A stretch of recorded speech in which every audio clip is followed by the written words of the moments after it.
The transformation from stone to metal represents one of humanity's most profound technological leaps, fundamentally altering the trajectory of human civilization. This revolutionary shift began around 3300 BC in the mountainous regions of Anatolia and the Caucasus, where abundant copper ores and the necessary high-temperature furnace technology first converged to create the conditions for metallurgy. The earliest evidence of copper smelting appears in the archaeological record at sites like Belo Vode in Serbia, where copper artifacts dating to approximately 5000 BC demonstrate that humans had already begun extracting metal from ore through controlled heating processes. However, pure copper, while malleable and useful for decorative items and simple tools, possessed significant limitations. The metal was relatively soft, prone to bending under stress, and required frequent resharpening when used for cutting implements. These constraints meant that stone tools continued to dominate practical applications throughout the Chalcolithic period. The breakthrough came through what appears to have been an accidental discovery in the smelting workshops of Anatolia and the Caucasus region. Copper ores in these areas naturally contained trace amounts of tin, arsenic, and other metals. When smelted together, these impurities created alloys that were significantly harder and more durable than pure copper.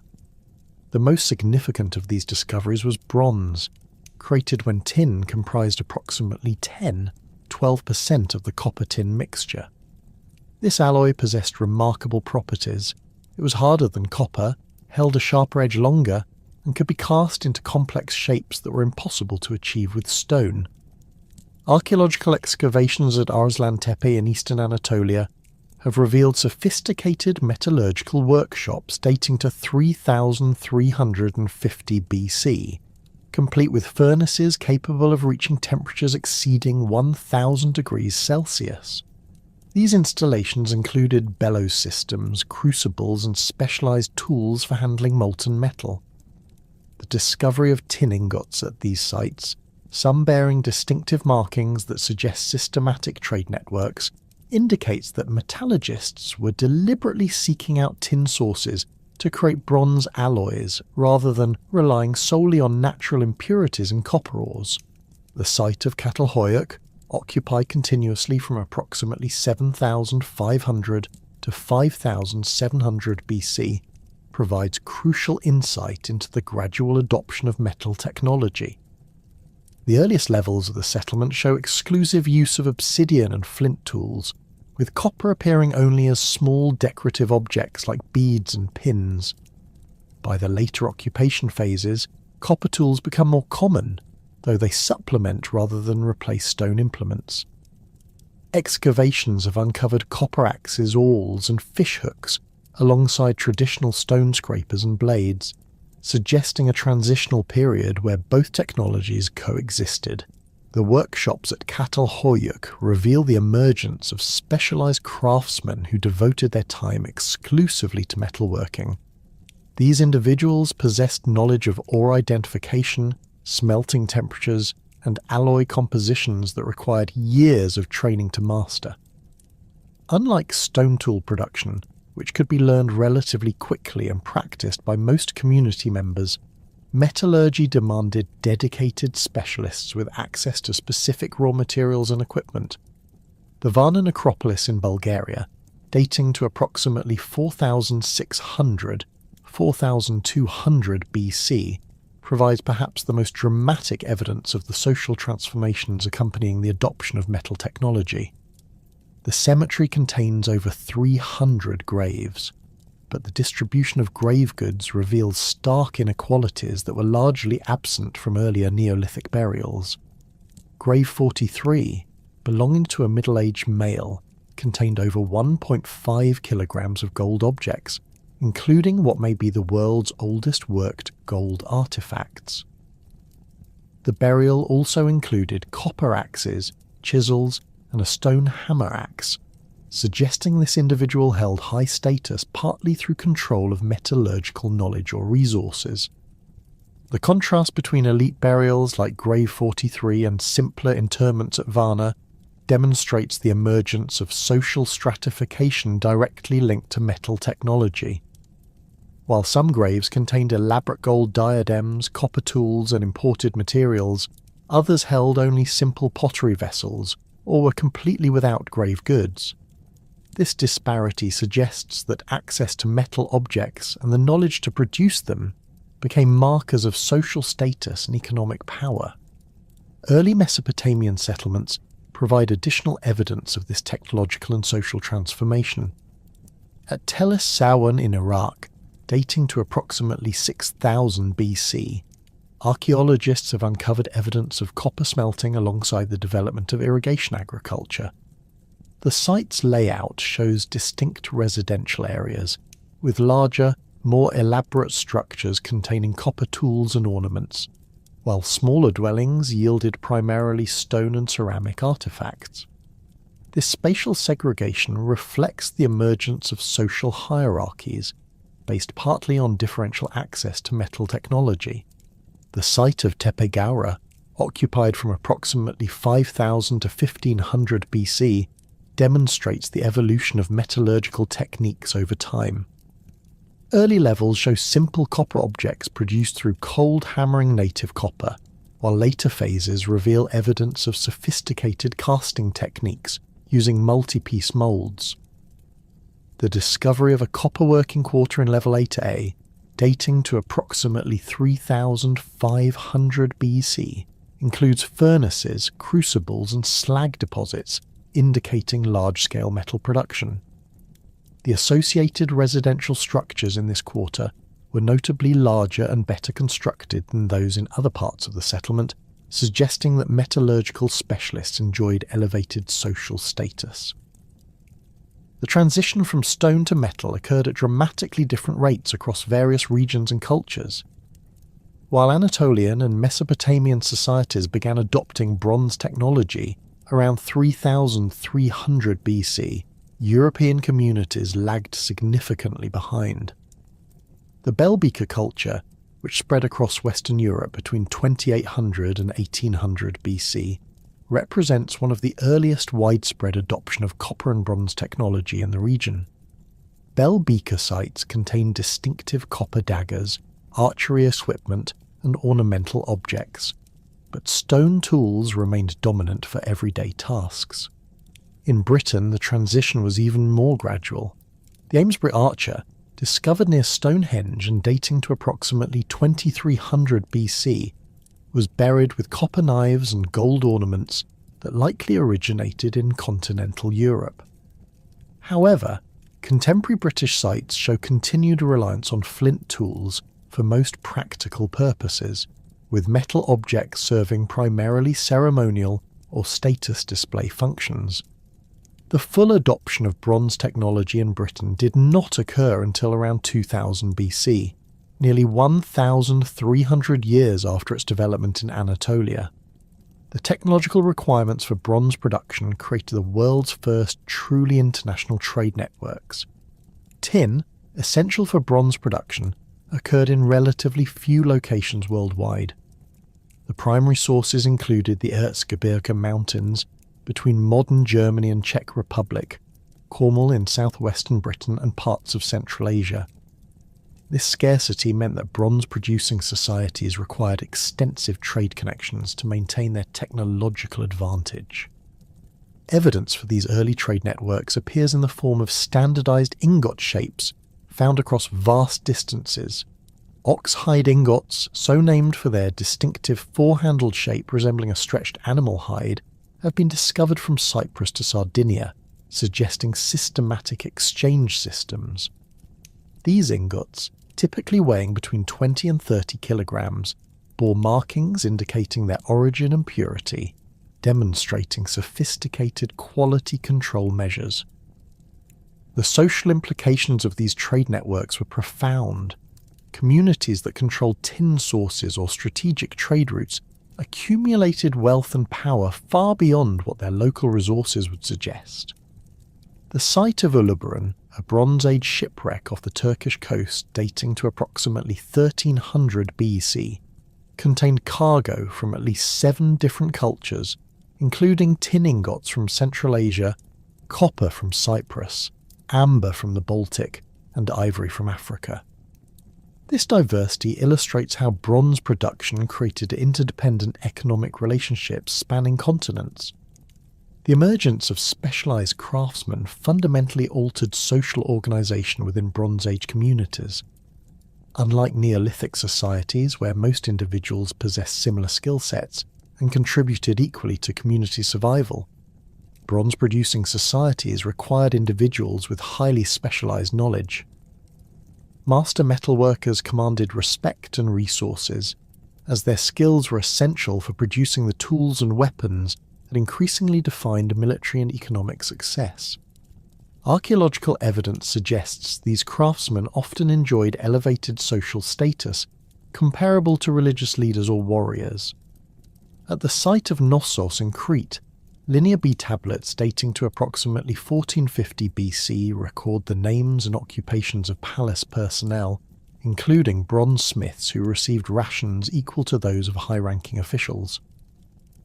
The tablets also document the allocation of bronze ingots to specific craftsmen, indicating centralized control over metal resources and production. The technological revolution of bronze production also transformed warfare and conflict resolution. Bronze weapons were superior to stone alternatives in every measurable way. They were sharper, more durable, and could be produced in standardized forms that allowed for coordinated military tactics. The earliest bronze spearheads and daggers appear in archaeological contexts around 3000 BC in Mesopotamia and Anatolia, coinciding with evidence for increased fortification and defensive architecture at contemporary settlements.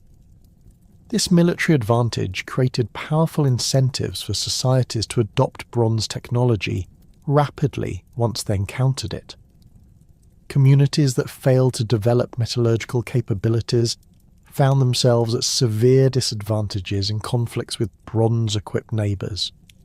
The result was a technological arms race that accelerated the spread of metallurgy across Eurasia and Africa, as societies either developed their own bronze production capabilities or established trade relationships with bronze-producing regions. The environmental impact of early bronze production was considerable and often underestimated in archaeological discussions. Smelting copper and tin required enormous quantities of fuel, typically charcoal produced from hardwood forests. A single bronze axe required approximately 200 kilograms of wood to produce the necessary charcoal for smelting, not including the fuel needed for initial ore processing and final tool finishing. This demand placed significant pressure on local forest resources and likely contributed to deforestation around major metallurgical centres. Evidence for this environmental impact appears in pollen records from regions with intensive bronze production. Cores from lakes near ancient smelting sites show dramatic decreases in tree pollen and corresponding increases in grass and shrub species, indicating large-scale forest clearance. These changes often coincided with increased soil erosion and siltation in nearby waterways, suggesting that early metallurgy had far-reaching ecological consequences that extended well beyond the immediate production sites. The mastery of bronze production between 3000 and 2500 BC marked a technological revolution that fundamentally transformed human society. Building upon the foundational metallurgical knowledge developed in Anatolia and the Caucasus, craftsmen across the ancient world began perfecting sophisticated techniques that pushed the boundaries of what was possible with metal technology. The development of lost wax casting, known as cire perdue, represented perhaps the most significant advancement in bronze working during this period. This technique, first documented at sites in Mesopotamia around 2800 BC, allowed artisans to create complex three-dimensional objects with intricate details that were impossible to achieve through simple hammering or basic mold casting. The process began with the creation of a detailed wax model of the desired object, which was then covered in multiple layers of clay to form a mold. When heated, the wax melted and drained away through specially created channels, leaving a hollow cavity that perfectly matched the original wax form. Molten bronze poured into this cavity created objects with a remarkable precision and detail. Archaeological evidence from the Royal Cemetery at Ur demonstrates the sophistication of lost wax casting by 2600 BC. The tomb of Queen Pwabi contained bronze vessels with elaborate decorative elements, including delicate figurines and complex geometric patterns that could only have been produced through this advanced technique. X-ray analysis of these artifacts reveals internal structures consistent with lost wax casting, including characteristic porosity patterns and metal flow indicators that distinguish this method from simpler casting techniques. The perfection of bronze alloying ratios during this period required extensive experimentation and accumulated knowledge passed down through generations of specialized craftsmen. Mesopotamian metallurgists discovered that different applications demanded specific tin-to-copper ratios for optimal performance. Weapons and cutting tools performed best with tin content between 10 and 12%, providing maximum hardness while maintaining workability. Decorative objects and vessels, which required malleability for detailed work, used lower tin concentrations of 6 to 8%. Bells and musical instruments demanded higher tin content, sometimes reaching 20%, to achieve the resonant qualities desired for acoustic applications. Spectroscopic analysis of bronze artifacts from Harappan sites in the Indus Valley reveals sophisticated understanding of these principles by 2500 BC. Bronze axes from Harappa consistently show tin content of 11.2%, remarkably close to the optimal ratio for cutting tools. In contrast, decorative bangles from the same site contained 7.8% tin, indicating deliberate adjustment of alloy composition based on intended function. This precision suggests standardized production methods and quality control measures that required extensive technical knowledge and organizational systems. The development of specialized furnaces and workshops transformed bronze production from small-scale craft activity to industrial-level manufacturing. The site of Tepe Yahya in southeastern Iran provides exceptional evidence of these technological advances. Excavations have revealed a metallurgical complex dating to 2700 BC that included multiple furnace types designed for different stages of bronze production.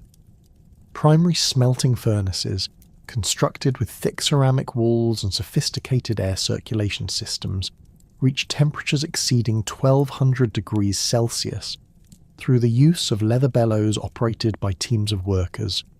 Secondary refining furnaces at Tepe Yahya featured innovative designs that allowed precise temperature control during the critical alloying process. These smaller installations included adjustable air vents and removable ceramic linings that could be replaced when damaged by repeated heating cycles. The discovery of standardized crucibles with capacity markings indicates systematic approaches to batch production, with specific quantities of copper and tin measured and combined according to established formulas. Workshop organization at major bronze production centers reveals the emergence of complex manufacturing hierarchies. The metallurgical quarter at Kanesh in Anatolia, dating to 2500 BC, contained distinct areas for different production stages. Raw material storage areas held carefully sorted copper and tin ingots, while preparation workshops housed grinding stones and scales for measuring alloy components. Casting areas featured multiple furnace types and extensive collections of molds for producing standardized tool and weapon forms. The revolution in warfare technology during this period fundamentally altered military tactics and social organization across the ancient world. Bronze weapons offered unprecedented advantages over stone alternatives, combining superior cutting ability with a durability that allowed sustained combat operations. The earliest bronze spearheads from this period, discovered at sites like Tel Brak in Syria, featured sophisticated designs with reinforced sockets that prevented breakage during thrusting attacks. These weapons measured between 20 and 35 centimeters in length, with carefully calculated weight distribution that balanced penetrating power with maneuverability. Bronze sword development progressed rapidly during this period, evolving from simple daggers to sophisticated weapons designed for specific combat roles. The site of Alaka in Anatolia has yielded bronze swords dating to 2600 BC that demonstrate remarkable metallurgical skill. These weapons featured complex hilts cast in single pieces with the blade, eliminating weak points that plagued earlier composite designs. Microscopic analysis reveals deliberate work hardening of cutting edges through controlled hammering, creating weapons that maintained sharp edges through extended use. The emergence of bronze armour marked another revolutionary development in military technology.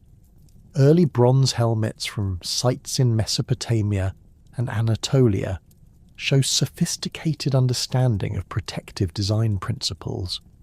The helmet discovered in the royal cemetery at Ur, dating to approximately 2600 BC, features a distinctive conical shape that deflected blows while distributing impact forces across the entire structure. The bronze sheet, hammered to uniform thickness of 2.3 mm, provided protection while remaining light enough for extended wear during combat operations. Scale armour systems developed during this period represented complex manufacturing challenges that required coordinated production efforts. Archaeological evidence from Ebla in Syria reveals workshops producing hundreds of small bronze scales, each measuring approximately 3 by 2 centimeters, that were sewn onto leather backing to create flexible protective garments. The uniformity of these scales, with consistent thickness and standardized attachment holes, indicates mass production techniques that supported equipped military forces numbering in the hundreds. The social implications of advanced bronze weaponry extended far beyond military applications. Professional warrior classes emerged in societies that could support specialized military personnel equipped with expensive bronze weapons and armor. Burial evidence from this period shows clear distinctions between warrior elites and general population members. The warrior burial at Arslan Tepe, dating to 2900 BC, contained a complete bronze weapon set including spear, sword, dagger, and mace, representing a monetary value equivalent to several years of agricultural production for an average farmer. Military hierarchies developed to organize and command these professional warriors, creating new forms of social stratification based on military rank and combat effectiveness. Mesopotamian texts from slightly later periods describe military units organized around bronze weapon types, with spearmen, archers, and sword fighters operating under specialized commanders. These organizational structures required administrative systems to track personnel, equipment, and supply requirements, contributing to the development of complex bureaucratic institutions. Agricultural innovations during this period leveraged bronze technology to achieve unprecedented increases in crop yields and farming efficiency. Bronze ploughs represented perhaps the most significant advancement, allowing farmers to break ground that was previously impossible to cultivate with wooden or stone implements. The bronze ploughshare discovered at Susa, dating to 2700 BC, measures 28 centimeters in length with a carefully shaped cutting edge that could penetrate compacted soil while turning furrows for optimal seed placement. The design of bronze agricultural tools reflected sophisticated understanding of mechanical principles and ergonomic considerations. Bronze sickles from this period featured curved blades with serrated edges that cut grain stalks cleanly without crushing the stems. The sickle from Tepe Hisar shows a blade angle of 35 degrees from the handle, calculated to maximize cutting efficiency while minimizing user fatigue during extended harvesting operations. Handle attachments used bronze rivets and reinforcing plates that distributed stress loads, preventing tool failure during intensive use. Bronze hoes and mattocks allowed farmers to work heavier soils and clear new agricultural areas previously unsuitable for cultivation. The mattock head from Shahdad in Iran demonstrates advanced metallurgical techniques with a socket design that secured the wooden handle through mechanical compression rather than simple binding. This connection method prevented loosening during use and allowed rapid handle replacement when necessary. The agricultural productivity gains from bronze tools supported larger population concentrations and enabled surplus production that funded other economic activities. Settlement size increases during this period correlate directly with the adoption of bronze agricultural technology. Tel Lelan in Syria expanded from approximately 15 hectares around 3000 BC to over 90 hectares by 2500 BC, coinciding with archaeological evidence for widespread bronze tool use in surrounding agricultural areas. Artistic and ceremonial applications of bronze during this period demonstrate the material's significance beyond purely functional uses. Bronze vessels from elite contexts show remarkable technical and aesthetic sophistication. The ceremonial cauldron from the royal cemetery at her features elaborate decorative elements, including cast animal figures and complex geometric patterns created through lost wax casting techniques. The vessel's capacity of 47 litres and weight of 23 kilograms made it suitable only for special occasions, indicating its role in religious or state ceremonies.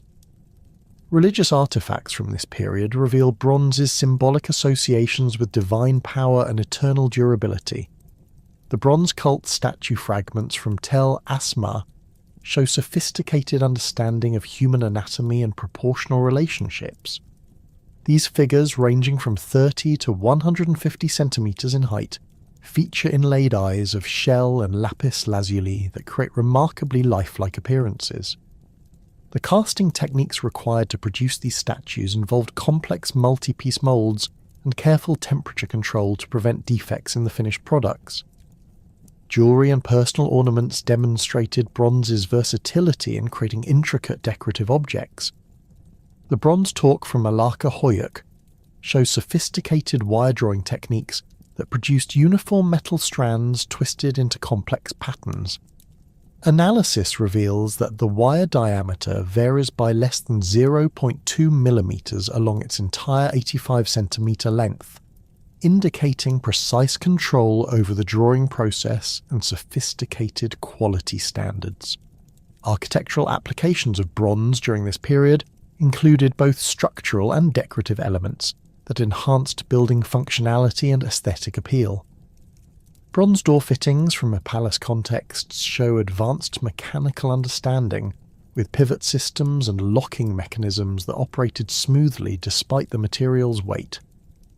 The bronze door bands from Kafaja feature decorative relief work depicting mythological scenes, combining functional hardware with artistic expression in single integrated designs.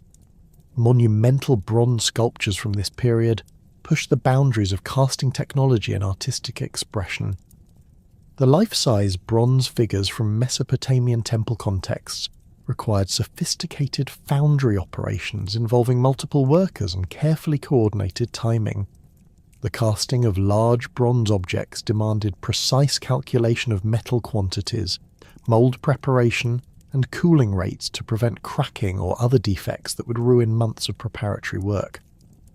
The technical achievements of bronze workers during this period established foundations for metallurgical traditions that would persist for millennia.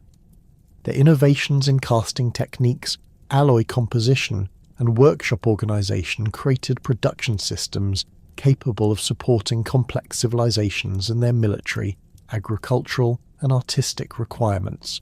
The mastery of bronze technology between 3000 and 2500 BC represents a pivotal moment when human technical capabilities reached levels that would fundamentally reshape the trajectory of cultural development across the ancient world. The mastery of bronze technology created the foundation for humanity's first urban revolution, which unfolded along the fertile banks of the Tigris and Euphrates rivers in southern Mesopotamia. Here, between approximately 3500 and 3000 BC, the world witnessed the emergence of complex societies that transcended the limitations of village-based agricultural communities. These early urban centres represented a fundamental shift in human organisation, concentrating thousands of individuals within defensive walls and coordinating their activities through unprecedented administrative complexity.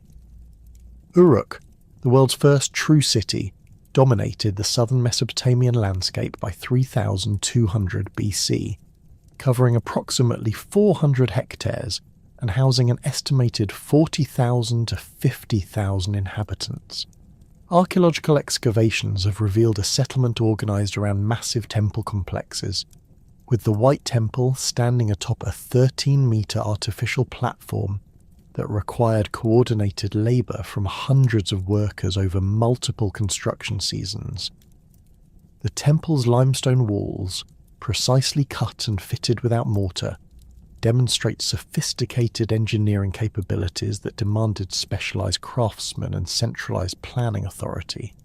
The urban layout at Uruk reflects deliberate city planning principles that maximised both defensive capabilities and internal organisation. Residential districts clustered around craft production areas, with bronze working quarters positioned near the city's periphery to minimise fire hazards while maintaining access to fuel supplies and raw materials.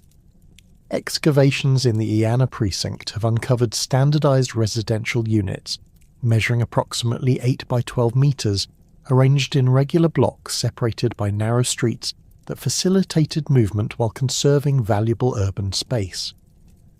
Administrative buildings at Uruk house the world's earliest bureaucratic institutions, managing the complex logistics required to sustain large urban populations. The discovery of over 5,000 clay tablets from the Iana archive, dating between 3200 and 3000 BC, provides detailed insight into these early governmental systems. These records document the allocation of barley rations to workers, the distribution of bronze tools to craft specialists, and the coordination of agricultural activities across the city's extensive hinterland. The tablets reveal sophisticated accounting systems that tracked multiple categories of goods and services simultaneously. Individual records document the daily bread rations for temple personnel, specifying quantities based on occupational rank and family size. Metalworking records detail the distribution of copper and tin ingots to bronze smiths, including quality specifications and delivery schedules that ensured continuous production of tools and weapons. Agricultural accounts track seed distribution, field assignments, and harvest yields across hundreds of individual plots managed by the temple administration. Emerged as another major urban centre by 2900 BC, developing distinct characteristics that reflected different approaches to city organisation and regional control. The settlement's location near the Persian Gulf provided access to maritime trade networks that connected Mesopotamia with the Indus Valley, the Iranian Plateau, and the Arabian Peninsula. Archaeological evidence from the Royal Cemetery demonstrates Ur's accumulation of wealth through these trade connections, with grave goods including lapis lazuli from Afghanistan, carnelian from the Indus region, and gold from Anatolia. The urban planning at Ur incorporated sophisticated water management systems that addressed the challenges of maintaining large populations in an arid environment. Canal networks channeled water from the Euphrates through the city, supplying residential districts and craft workshops while providing drainage for waste removal. The main canal, measuring 12 metres in width and lined with fired brick, required engineering expertise that coordinated surveying, construction and maintenance across multiple administrative districts. Residential architecture at Ur reveals social stratification that reflected the city's complex economic hierarchies. Elite houses in the central districts featured multiple courtyards, private wells, and dedicated workshop spaces for specialised craft production. These structures, built with fired brick and decorated with bronze fittings, contrasted sharply with peripheral residential areas where single-room dwellings housed the majority of the urban population. The disparity in building materials and architectural sophistication demonstrates the concentration of wealth among administrative and commercial elites. The development of cuneiform writing around 3200 BC revolutionized human communication and administrative capability, emerging from the practical needs of urban management in these early Mesopotamian cities. The earliest cuneiform tablets from Uruk contain pictographic symbols representing concrete objects and quantities, gradually evolving into a system capable of recording abstract concepts and complex grammatical relationships. This writing system used wedge-shaped marks impressed into clay tablets with reed styluses, creating permanent records that could be stored, transported, and referenced across extended periods. Scribal schools at Ur and other major cities trained specialists in cuneiform writing, mathematics, and administrative procedures. Excavations at the Scribal Quarter in Nippur have revealed practice tablets containing student exercises, including mathematical calculations, literary compositions, and legal document templates. These educational institutions produced the literate bureaucrats essential for managing complex urban societies, creating professional classes whose specialized knowledge commanded significant social status and economic rewards. The evolution of cuneiform from simple accounting notation to sophisticated literary expression occurred rapidly between 3000 and 2500 BC. The Epic of Gilgamesh, preserved in later copies but originating in early Sumerian compositions, demonstrates the system's capacity for recording complex narratives, philosophical concepts, and cultural values. Legal documents from this period show cuneiform's application to recording contracts, property transfers, and judicial decisions that required precise language and standardized terminology. Mathematical innovations accompanying cuneiform development established computational systems that supported urban administration and architectural construction. Mesopotamian mathematicians developed sexagesimal notation using base 60 calculations that facilitated complex engineering projects and astronomical observations. Clay tablets from Kanesh contain multiplication tables, geometric formulas, and architectural calculations that demonstrate sophisticated mathematical understanding applied to practical construction problems. The emergence of formal legal codes represented another fundamental innovation of early Mesopotamian civilization, establishing standardized procedures for resolving disputes and maintaining social order within complex urban environments. The Code of Ur-Nammu, dating to approximately 2100 BC, represents the world's earliest known comprehensive legal document, prescribing specific punishments for various crimes and establishing procedures for civil litigation. This legal framework addressed issues ranging from property theft and adultery to commercial fraud and personal injury, creating predictable consequences that facilitated social stability. Hammurabi's Code, promulgated around 1750 BC, expanded these legal principles into a comprehensive system governing all aspects of Babylonian society. The Code's 282 laws covered commercial transactions, family relationships, property rights, and criminal penalties, establishing precedents that influenced legal development throughout the ancient Near East. The famous principle of proportional justice, an eye for an eye, reflected attempts to limit revenge cycles while ensuring appropriate punishment for criminal behavior. Legal procedures described in these codes required sophisticated administrative systems to implement effectively. Court records from Mari and Kanesh document judicial processes involving multiple witnesses, documentary evidence, and appeals procedures that ensured fair treatment for litigants. Professional judges, trained in legal precedents and administrative procedures, presided over these courts, creating specialized institutions that separated judicial functions from religious or military authority. The Akkadian Empire, established by Sargon around 2334 BC, represented the world's first multi-ethnic imperial state, unifying diverse Mesopotamian city-states under centralized political control. Sargon's military innovations included professional armies equipped with standardized bronze weapons, coordinated infantry formations, and siege techniques that overcame traditional city fortifications. His forces used composite bows with bronze-tipped arrows, bronze-headed spears arranged in phalanx formations, and bronze axes designed for both combat and siege operations. Administrative reforms under Akkadian rule created imperial bureaucracies that managed territories extending from the Persian Gulf to the Mediterranean coast. Provincial governors, appointed from Sargon's inner circle, supervised local administrators while reporting to central authorities in Akkad. This system required extensive communication networks, standardized administrative procedures, and cultural policies that balanced imperial control with local autonomy. Akkadian cultural achievements included artistic innovations that synthesized Sumerian traditions with influences from conquered territories. The Victory Stele of Naram Sin demonstrates sophisticated relief sculpture techniques, depicting the king's military triumph with realistic proportions and dynamic compositions that influenced artistic development throughout the region.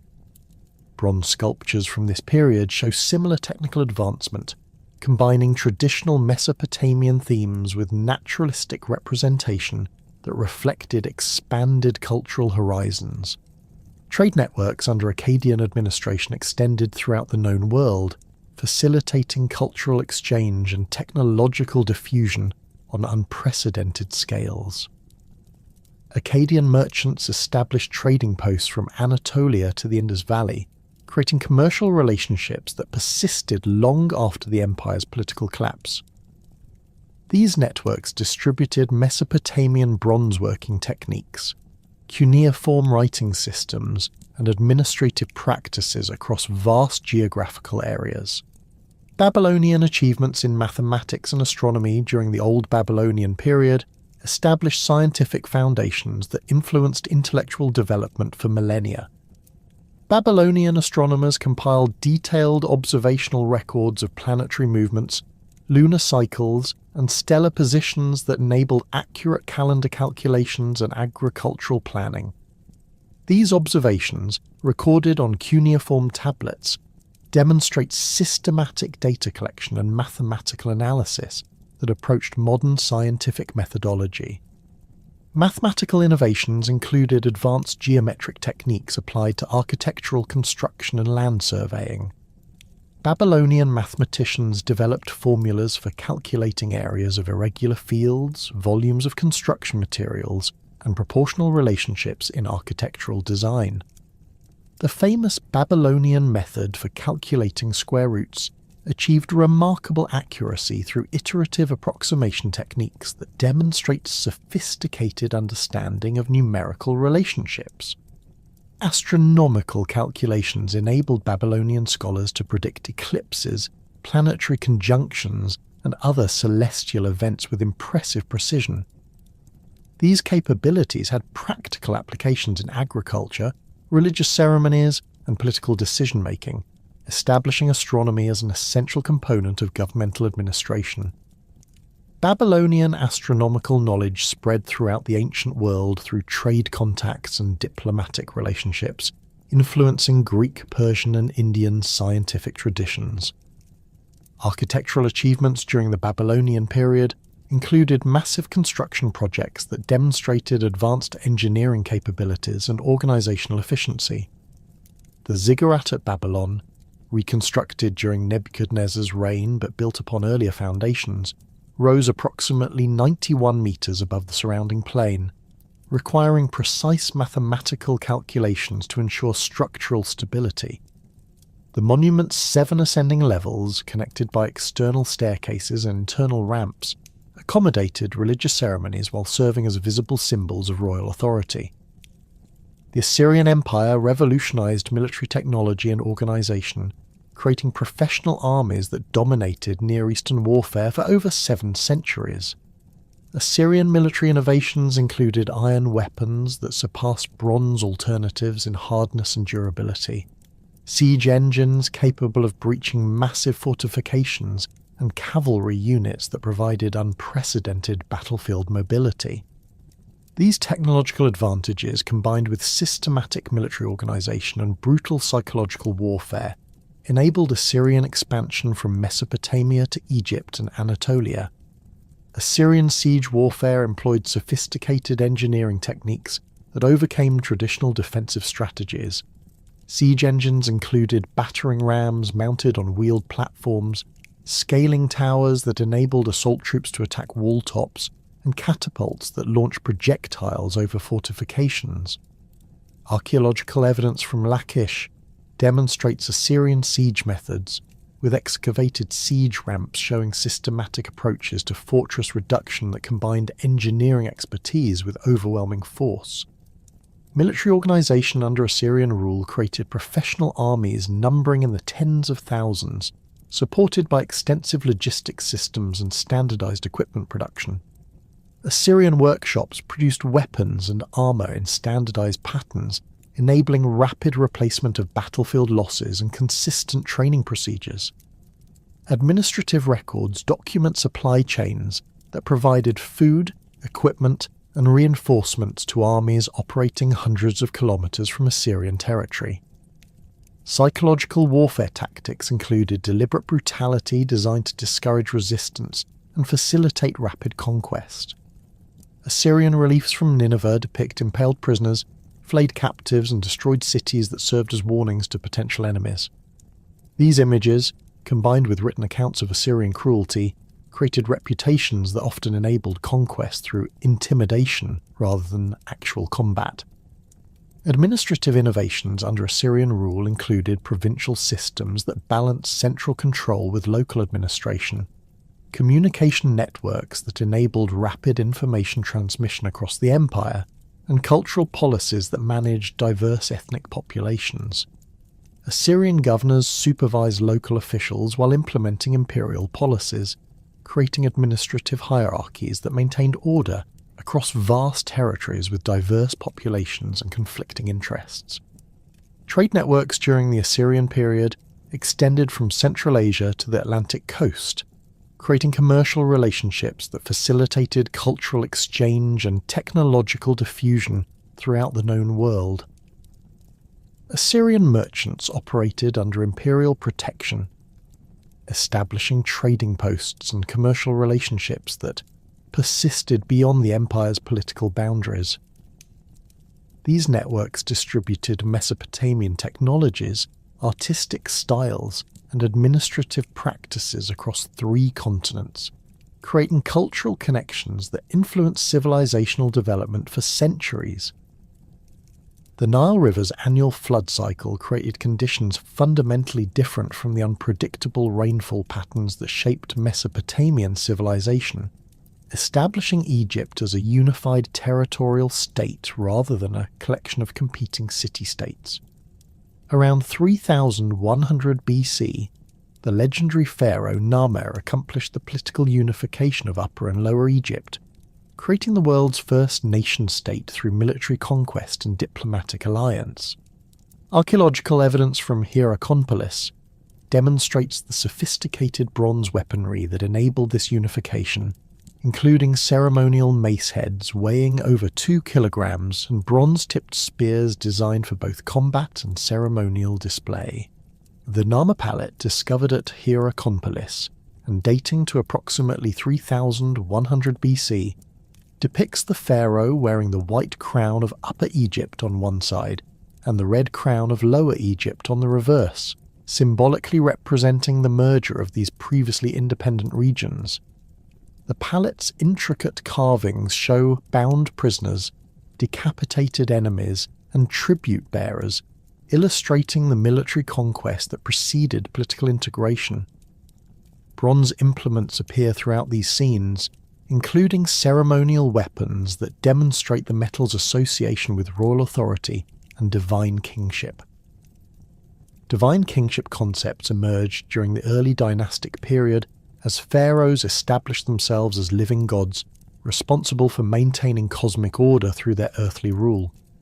The pharaoh served as the sole intermediary between the human and divine realms, performing daily rituals that ensured the Nile's annual flood, the sun's daily journey across the sky, and the preservation of Egypt's prosperity against the forces of chaos.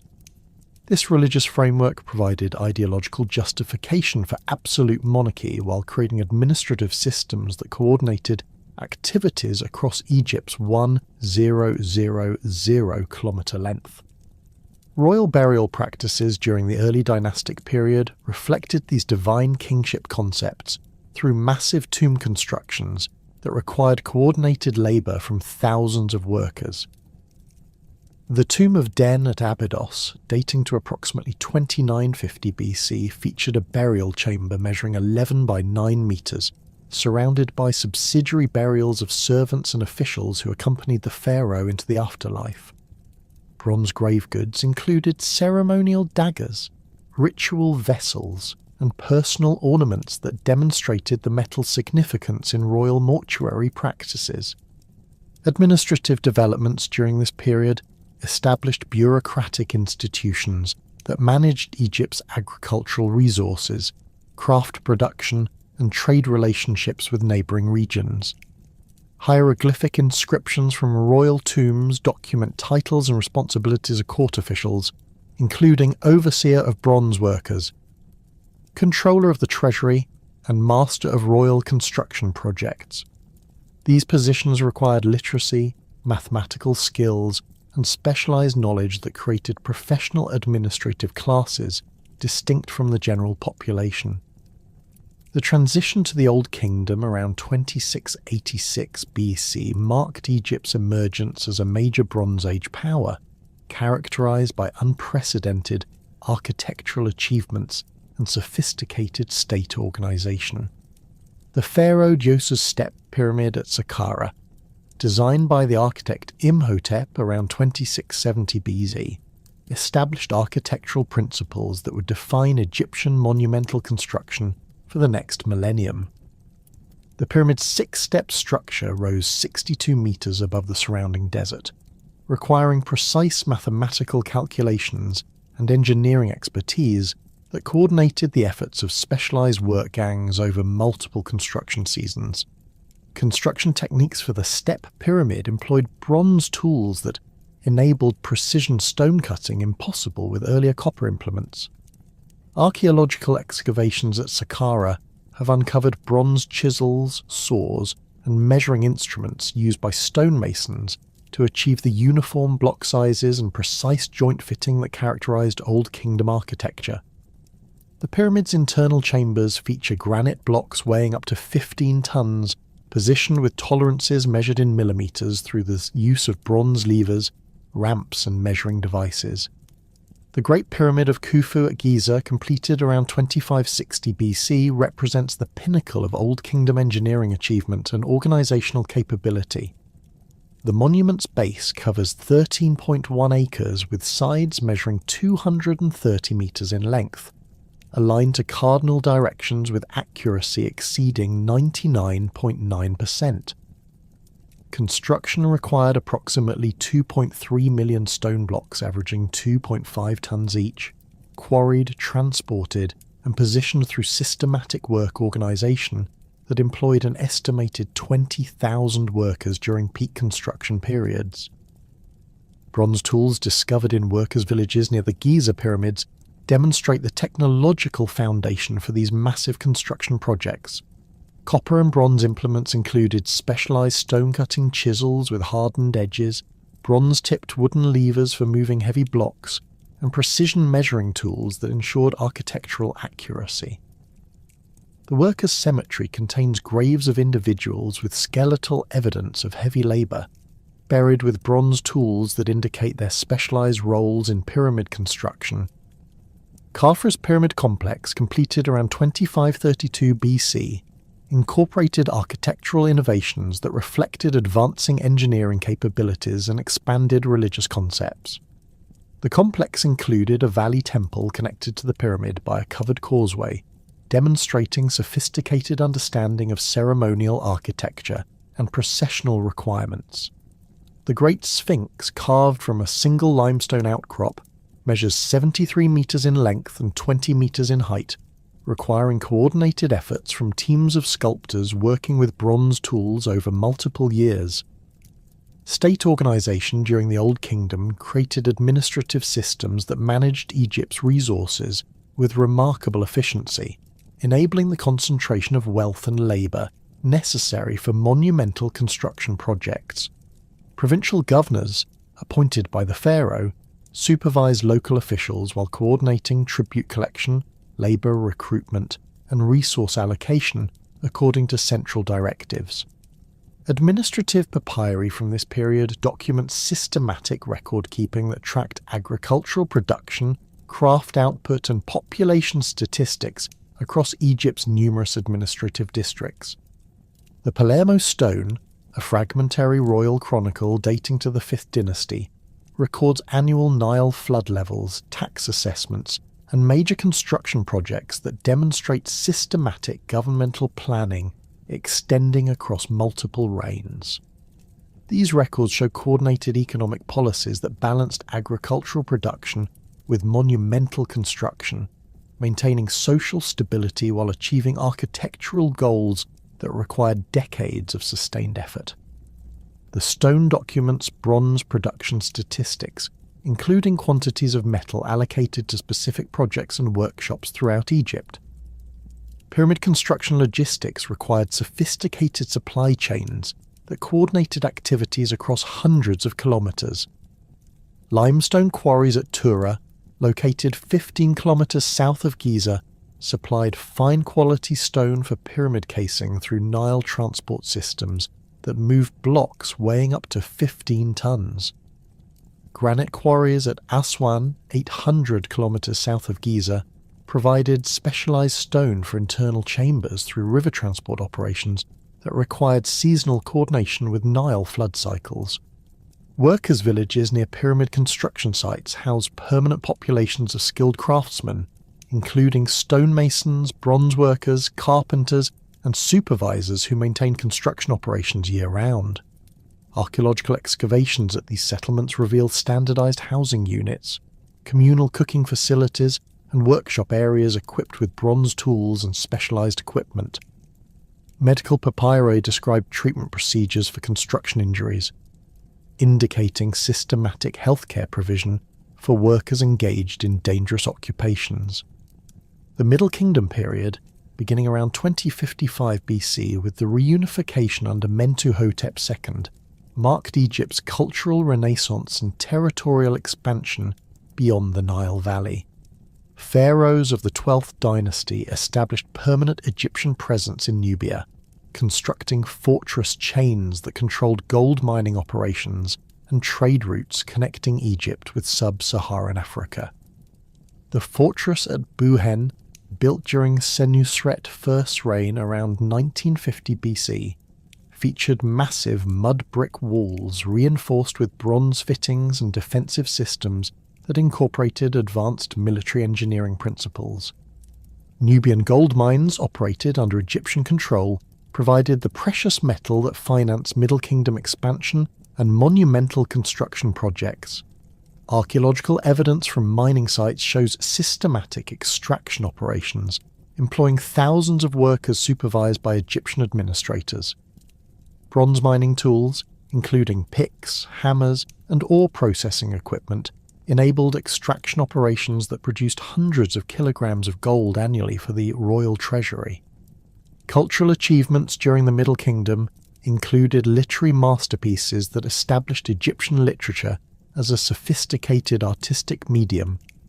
The Tale of Sinuhe, composed during the 12th dynasty, demonstrates narrative techniques and psychological insight that influenced literary development throughout the ancient Near East.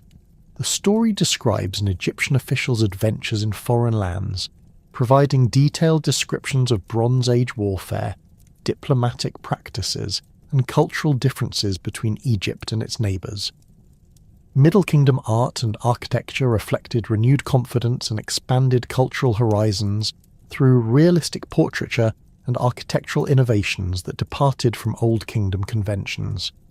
Statuary from this period shows individualized facial features and emotional expressions that suggest artistic interest in psychological representation rather than purely idealized forms.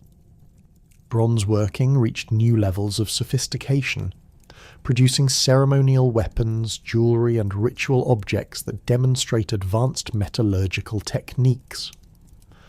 The Second Intermediate Period, beginning around 1650 BC, witnessed Egypt's temporary fragmentation and the Hyksos invasion that introduced new military technologies and cultural influences.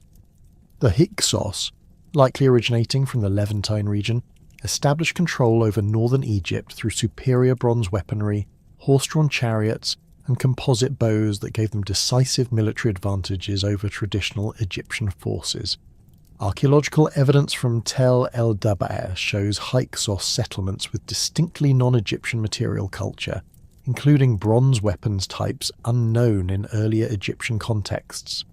Hyksos military innovations included bronze-scale armour, improved bronze sword designs, and siege techniques that overcame Egyptian fortress defences. The composite bow, constructed from wood, horn, and sinew layers, provided greater range and penetrating power than traditional Egyptian bows. Horse-drawn chariots revolutionized battlefield mobility, enabling rapid deployment of archers and quick withdrawal from combat situations. These technological advantages allowed relatively small Hyksos forces to control territories previously defended by much larger Egyptian armies. Cultural exchange during Hyksos rule introduced new artistic styles, religious concepts, and technological innovations that enriched Egyptian civilization despite the political disruption. Hyksos scarabs show artistic synthesis combining Egyptian hieroglyphic writing with Canaanite decorative motifs. Bronze working techniques improved through contact with Levantine metallurgical traditions, producing weapons and tools with enhanced durability and performance characteristics. The expulsion of the Hyksos around 1550 BC by Ahmose first initiated the New Kingdom period and Egypt's emergence as the dominant imperial power in the eastern Mediterranean. Egyptian military reforms incorporated Hyksos innovations while developing new tactics and organizational systems that supported sustained military campaigns beyond Egypt's traditional borders. Professional armies replaced militia forces, creating military institutions that coordinated infantry, chariot units, and specialized support troops in complex battlefield operations. Hatshepsut's reign demonstrated that successful pharaonic rule transcended gender boundaries through effective administration and ambitious construction projects. Her mortuary temple at Deir el-Bahari, carved into limestone cliffs on the west bank of the Nile, represents architectural innovation that harmonized built structures with natural landscape features. The temple's 3 terrace levels, connected by ramps and colonnades, required sophisticated engineering that coordinated stone cutting, transportation and construction across difficult terrain. Hatshepsut's trading expeditions to Punt, documented in detailed relief carvings at Deir el-Bahari, established commercial relationships that provided exotic goods, including incense, gold, ivory, and live animals for Egyptian temples and royal collections. These expeditions required coordination of naval forces, diplomatic personnel, and trading specialists who negotiated with foreign rulers and managed complex logistics across hundreds of kilometers of sea and land routes. Thutmose III's military campaigns established Egyptian control over territories extending from Nubia to the Euphrates River, creating the largest empire in Bronze Age history through systematic conquest and diplomatic alliance. The Battle of Megiddo around 1457 BC demonstrated Egyptian military superiority through coordinated infantry and chariot operations that defeated a coalition of Canaanite city-states. Egyptian records describe the capture of 924 chariots, 2,041 horses, and vast quantities of bronze weapons that equipped Egyptian forces for subsequent campaigns. Egyptian siege warfare during Thutmose III's campaigns employed innovative techniques that overcame fortified positions throughout the Levant. Siege equipment included bronze-tipped battering rams, scaling ladders reinforced with bronze fittings, and catapults that launched projectiles over defensive walls. The Siege of Joppa, recorded in Egyptian military annals, describes the use of soldiers hidden in large baskets to infiltrate the city, demonstrating tactical creativity that supplemented technological advantages. Ramesses II's reign marked the height of New Kingdom power and architectural achievement through massive construction projects and military campaigns that maintained Egyptian dominance despite increasing pressure from emerging powers. The temples at Abu Simbel, carved into sandstone cliffs overlooking the Nile, featured colossal statuary that projected Egyptian power throughout Nubia while demonstrating unprecedented architectural ambition. The larger temple's facade includes 4 seated statues of Ramesses, each measuring 20 meters in height, carved with precision that required coordinated efforts from teams of sculptors working with bronze tools over multiple years. The Battle of Kadesh around 1274 BC represented the largest chariot engagement in ancient warfare, with Egyptian and Hittite forces each fielding thousands of chariots in a conflict that determined control over the Levantine region. Egyptian military records describe tactical formations that coordinated infantry, chariot units, and archer support in complex battlefield maneuvers. Bronze weapons captured from Hittite forces demonstrate the technological sophistication that characterized late Bronze Age warfare, including improved sword designs and specialized armor systems. The Egyptian-Hittite peace treaty following Kadesh established a new balance of power in the Eastern Mediterranean that created opportunities for maritime civilizations to flourish beyond the direct control of the great territorial empires. On the island of Crete, separated from mainland political turmoil by 100 kilometers of open sea, a sophisticated Bronze Age civilization emerged that would revolutionize maritime trade and urban planning throughout the Mediterranean basin. The Minoans, named after the legendary King Minos by later archaeologists, developed a unique palace-centered society that combined advanced naval technology with peaceful commercial expansion, creating the first true thalassocracy in human history. Archaeological excavations at Knossos, beginning with Sir Arthur Evans in 1900, revealed a massive palace complex covering 20,000 square meters that served as the administrative, religious and economic centre of Minoan civilization. The palace's construction, initiated around 1900 BC and continuously modified until 1450 BC, demonstrates sophisticated architectural planning that integrated functional requirements with aesthetic considerations. Multi-story buildings reached heights of 4 levels, supported by distinctive downward tapering columns painted in bright red that created open, airy spaces unlike the massive stone architecture of contemporary Egyptian and Mesopotamian structures. The palace's internal organisation reflects complex administrative systems that manage diverse economic activities across Crete and beyond. Storage magazines contained hundreds of large ceramic vessels called pithoi, with capacities ranging from 200 to 1,000 litres each, designed to hold olive oil, wine, grain and other agricultural products collected as tribute or trade goods. These storage facilities could accommodate supplies for thousands of people over extended periods, indicating systematic resource management that supported not only palace personnel, but also craft specialists, merchants and military forces.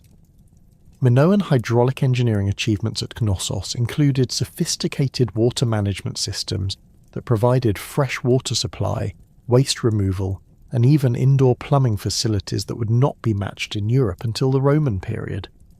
Clay pipes with carefully calculated diameters carried water from mountain springs to palace complexes through gravitational flow systems that maintained consistent pressure across multiple levels.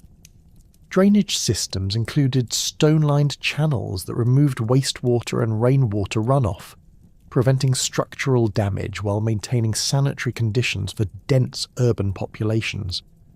The throne room at Knossos features elaborate frescoes depicting dolphins, griffins, and other marine and mythological creatures executed with naturalistic detail that demonstrates advanced artistic techniques.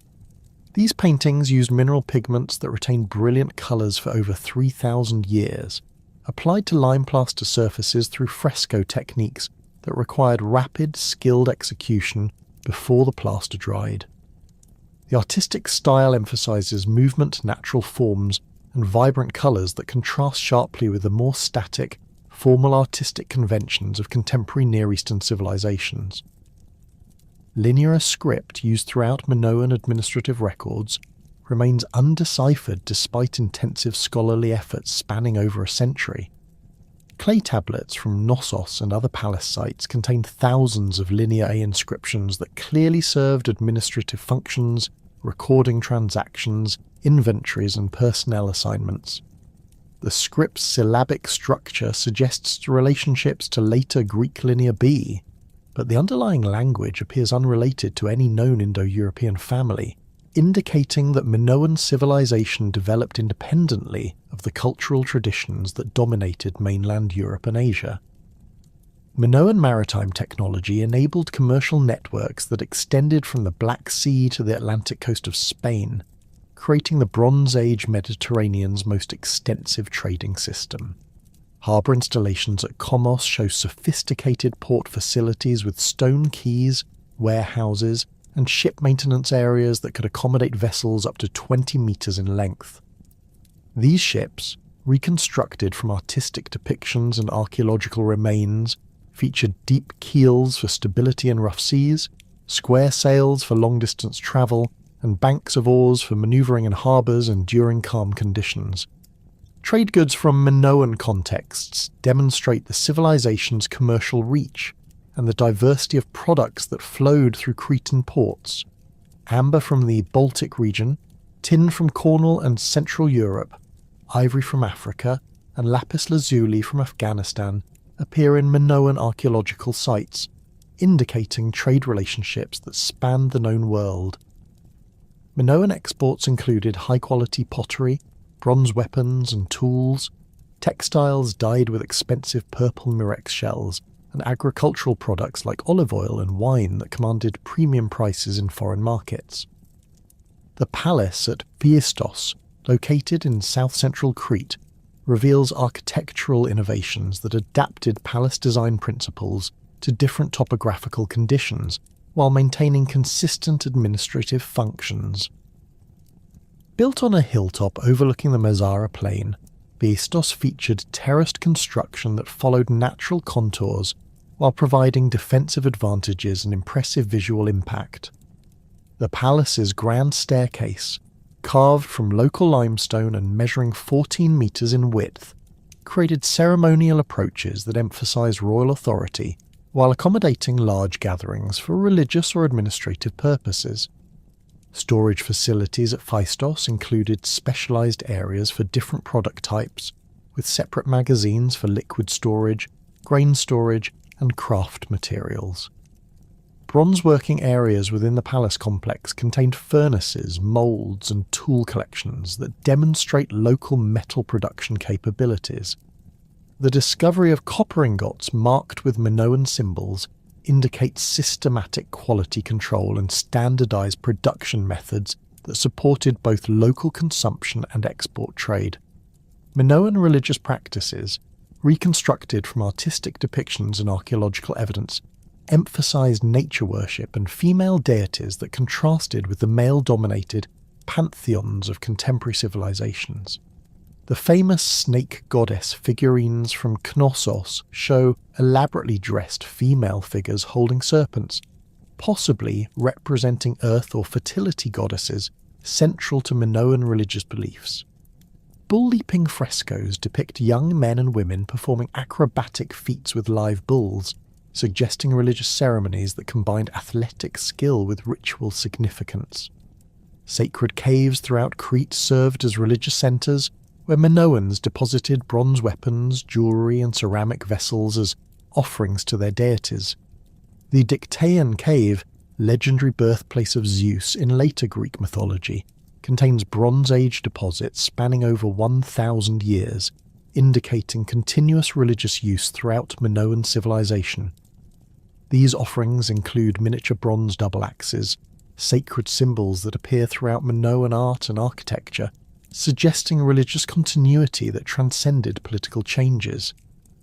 Urban planning at Minoan settlements beyond the major palaces demonstrates sophisticated understanding of community organisation and public health principles.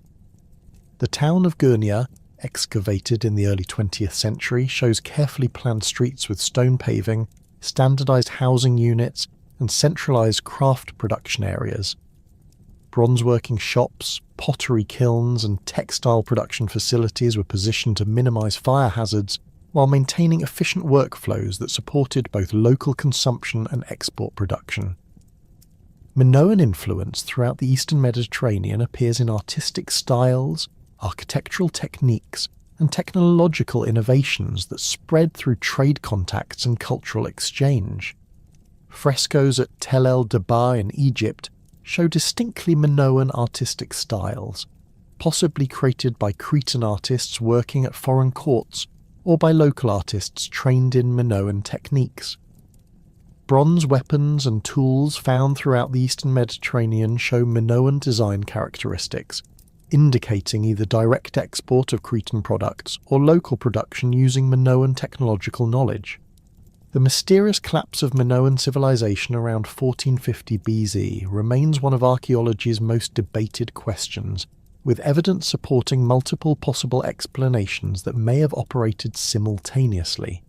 The massive volcanic eruption at Thera around 1500 BC created tsunamis and ashfalls that devastated northern Crete, destroying coastal settlements and disrupting agricultural production. Geological evidence shows ash deposits up to 10 centimetres thick at Minoan sites, indicating environmental damage that would have required years or decades for recovery. Archaeological evidence from Knossos and other palace sites shows destruction layers containing burned debris, collapsed walls, and scattered artifacts that suggest violent conquest rather than natural disaster. Bronze weapons and arrowheads found in destruction contexts indicate military conflict, possibly involving Mycenaean Greeks, who subsequently occupied Cretan palaces and adapted Linear A script to write Greek language in Linear B tablets. The transition from Minoan to Mycenaean control appears to have occurred rapidly, with new architectural styles and administrative practices appearing immediately after the destruction levels. Internal social conflicts may have weakened Minoan resistance to external threats or natural disasters, creating conditions that enabled the civilization's rapid collapse. Evidence for social tension includes destruction of rural villas, abandonment of smaller settlements, and concentration of population in fortified positions that suggest internal warfare or social breakdown. The absence of obvious defensive walls around major Minoan centres indicates that the civilization developed during periods of relative peace but lacked military preparations for sustained conflict. Mycenaean civilization emerged on the Greek mainland around 1600 BC, developing from earlier Bronze Age cultures through contact with Minoan technology and possible population movements from Anatolia or the Balkans. The earliest Mycenaean sites show distinctive burial practices, including shaft graves containing bronze weapons, gold ornaments, and ceramic vessels that demonstrate wealth accumulation and social stratification. Grave Circle A at Mycenae, dating to 1600 to 1500 BC, contained burials with gold face masks, bronze daggers inlaid with precious metals, and imported luxury goods that indicate extensive trade relationships and accumulated wealth. Mycenaean palace architecture adapted Minoan design principles to mainland Greek conditions, while incorporating distinctive features that reflected different social and military priorities. The palace at Pylos, excavated by Carl Blegen in the 1930s, featured a central Megron hall measuring 13 by 11 metres, with a circular hearth surrounded by 4 columns supporting a clerestory roof that provided light and ventilation. This architectural form, unknown in Minoan palaces, became the standard design for Mycenaean royal residences and influenced later Greek temple architecture. Fortification systems at Mycenaean sites demonstrate military concerns that were largely absent from Minoan civilization, reflecting different geopolitical conditions on the fragmented Greek mainland. The walls at Mycenae, constructed from massive limestone blocks weighing up to 20 tons each, employed cyclopean masonry techniques that created virtually impregnable defences. The Lion Gate, the main entrance to the citadel, features a relieving triangle decorated with carved lions that proclaimed royal authority, while demonstrating sophisticated engineering that distributed structural loads to prevent collapse. Linear B script, deciphered by Michael Ventris in 1952, provides detailed insight into Mycenaean administrative systems and social organisation through thousands of clay tablets from Pylos, Knossos, and other palace sites. These records document complex bureaucratic hierarchies that managed agricultural production, craft specialisation, military organisation, and religious activities across territories encompassing hundreds of square kilometres. The tablets record personnel assignments, resource allocations, and tribute assessments that demonstrate systematic governmental control over diverse economic activities. Mycenaean military organisation, reconstructed from Linear B records and archaeological evidence, created professional warrior classes equipped with standardised bronze weapons and armour. Tablets from Pylos document military units organised by geographic regions, with specific numbers of chariots, infantry, and support personnel assigned to each district. Bronze weapons from Mycenaean contexts include long swords, designed for slashing attacks, spears with reinforced sockets, and body armour constructed from bronze plates sewn onto leather backing. Chariot warfare dominated Mycenaean military tactics, with elite warriors fighting from two-wheeled vehicles drawn by specially trained horses. Archaeological remains of chariots from chamber tombs show sophisticated construction using bronze fittings, leather components, and wooden frameworks that balance durability with speed and manoeuvrability.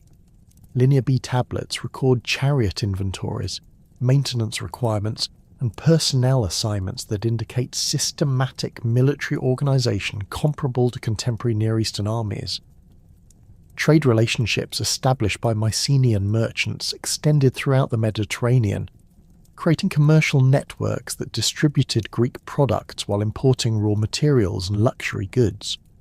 Mycenaean pottery appears at archaeological sites from Sicily to the Levant, indicating regular commercial contact that supplemented local production with specialised Greek ceramics.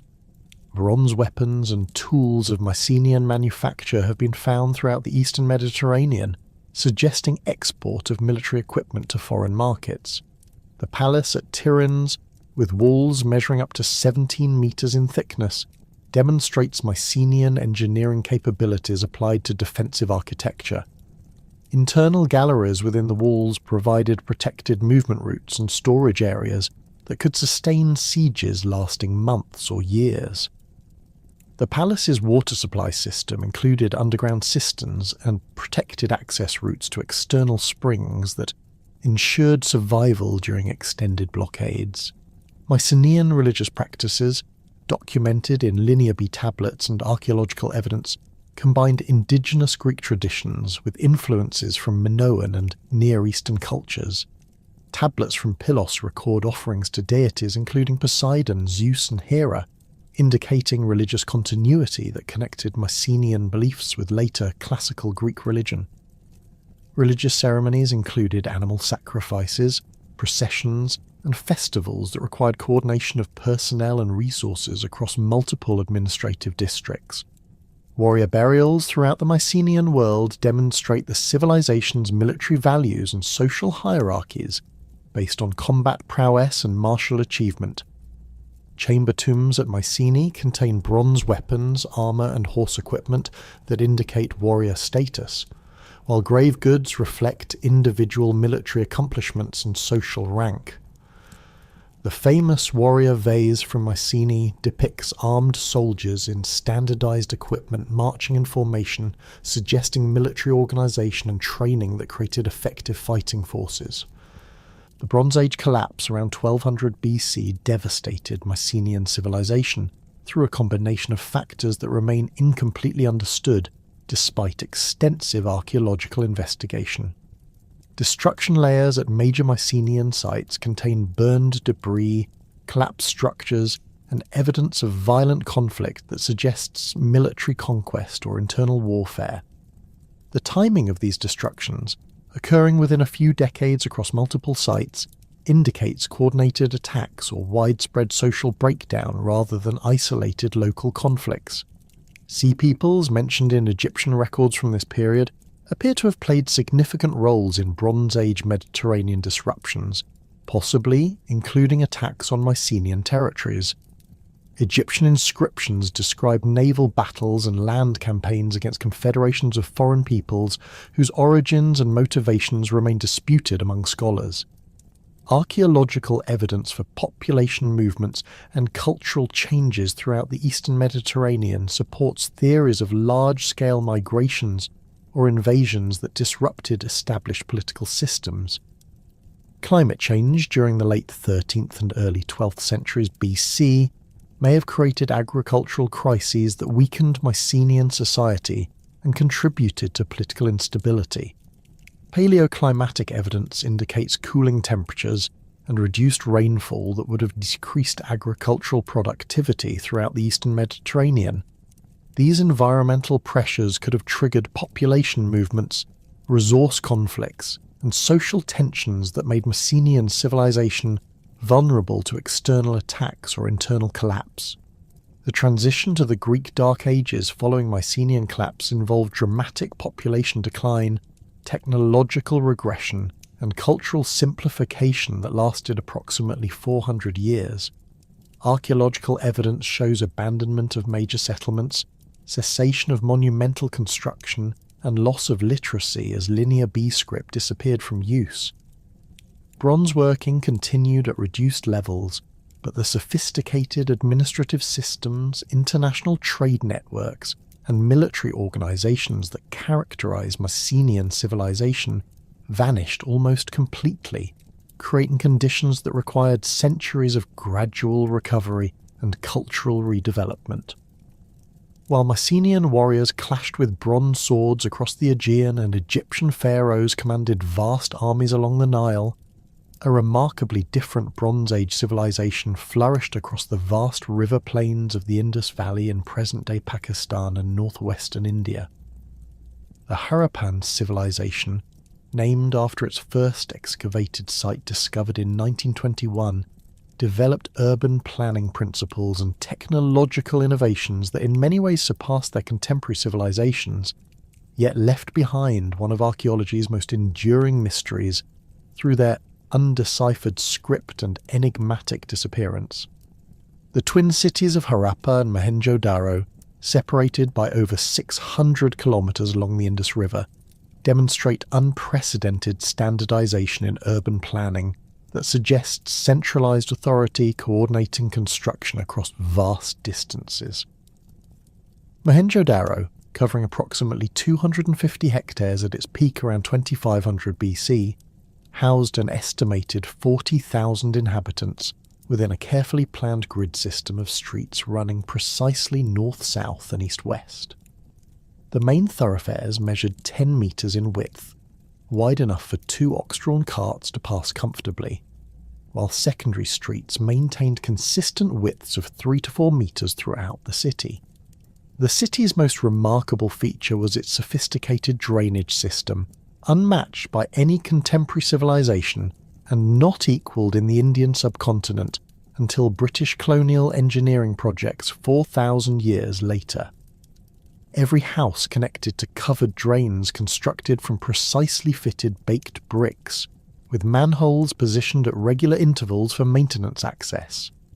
The main sewers, measuring up to 2 metres in height and 1.5 metres in width, carried wastewater to collection points outside the city walls, where it was processed through settling tanks before final disposal. Individual houses at Mohenjo-Daro featured private wells, bathrooms with waterproof floors, and sophisticated drainage connections that maintained sanitary conditions for dense urban populations.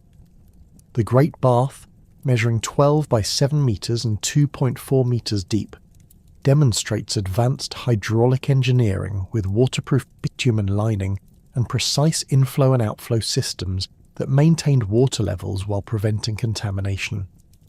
This structure, possibly used for religious purification ceremonies, required mathematical calculations and construction techniques that coordinated multiple specialised craft teams.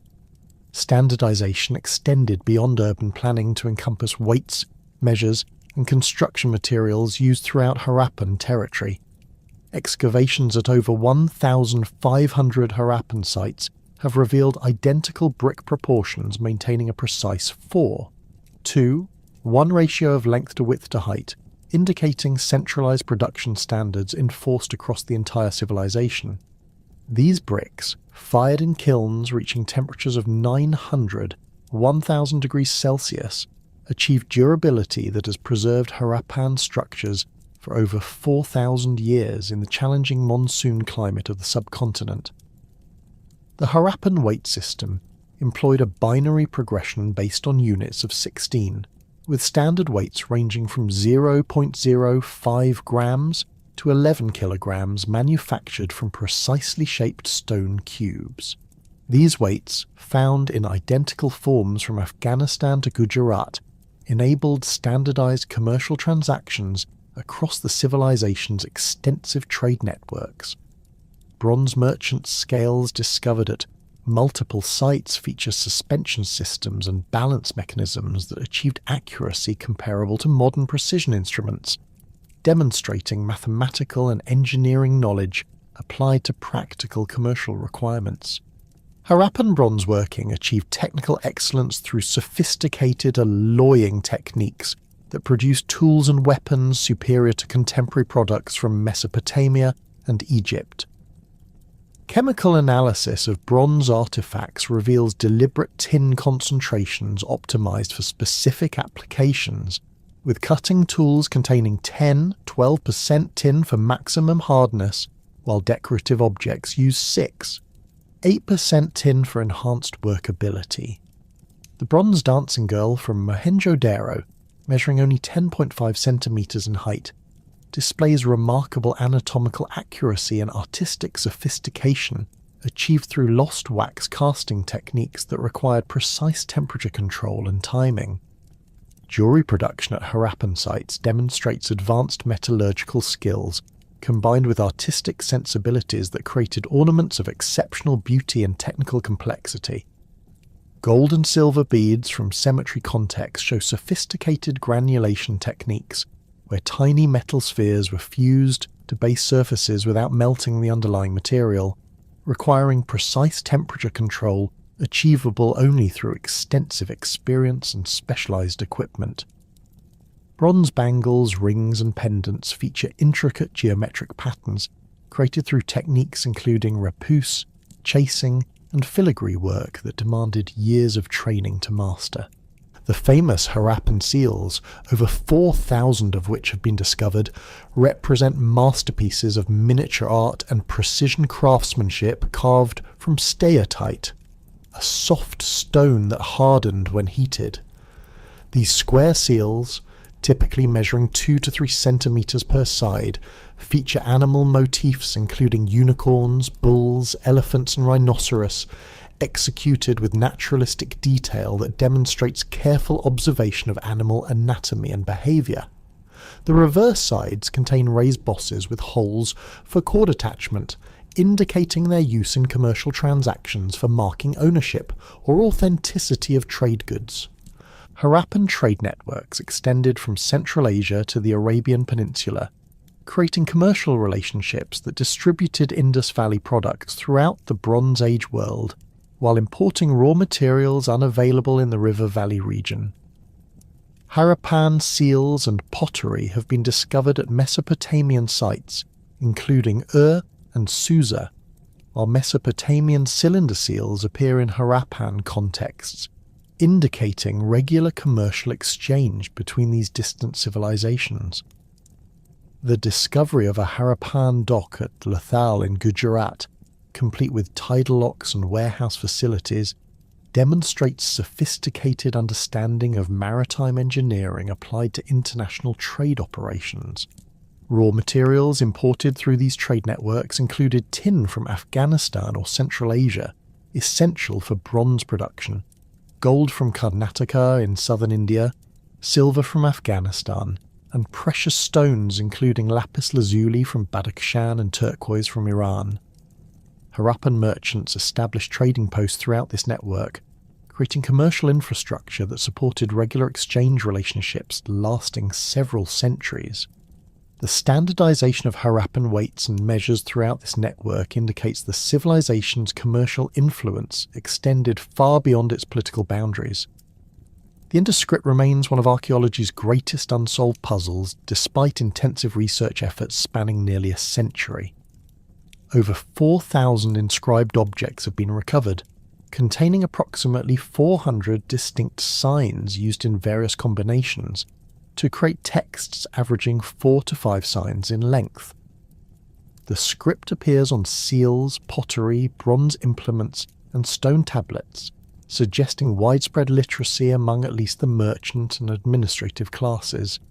Statistical analysis indicates the script was logosyllabic, combining pictographic symbols representing whole words with phonetic signs representing syllables or sounds. Attempts to decipher the Indus script have proposed connections to Dravidian languages of southern India, Indo-European languages, or completely unknown linguistic families that disappeared with the civilization's collapse.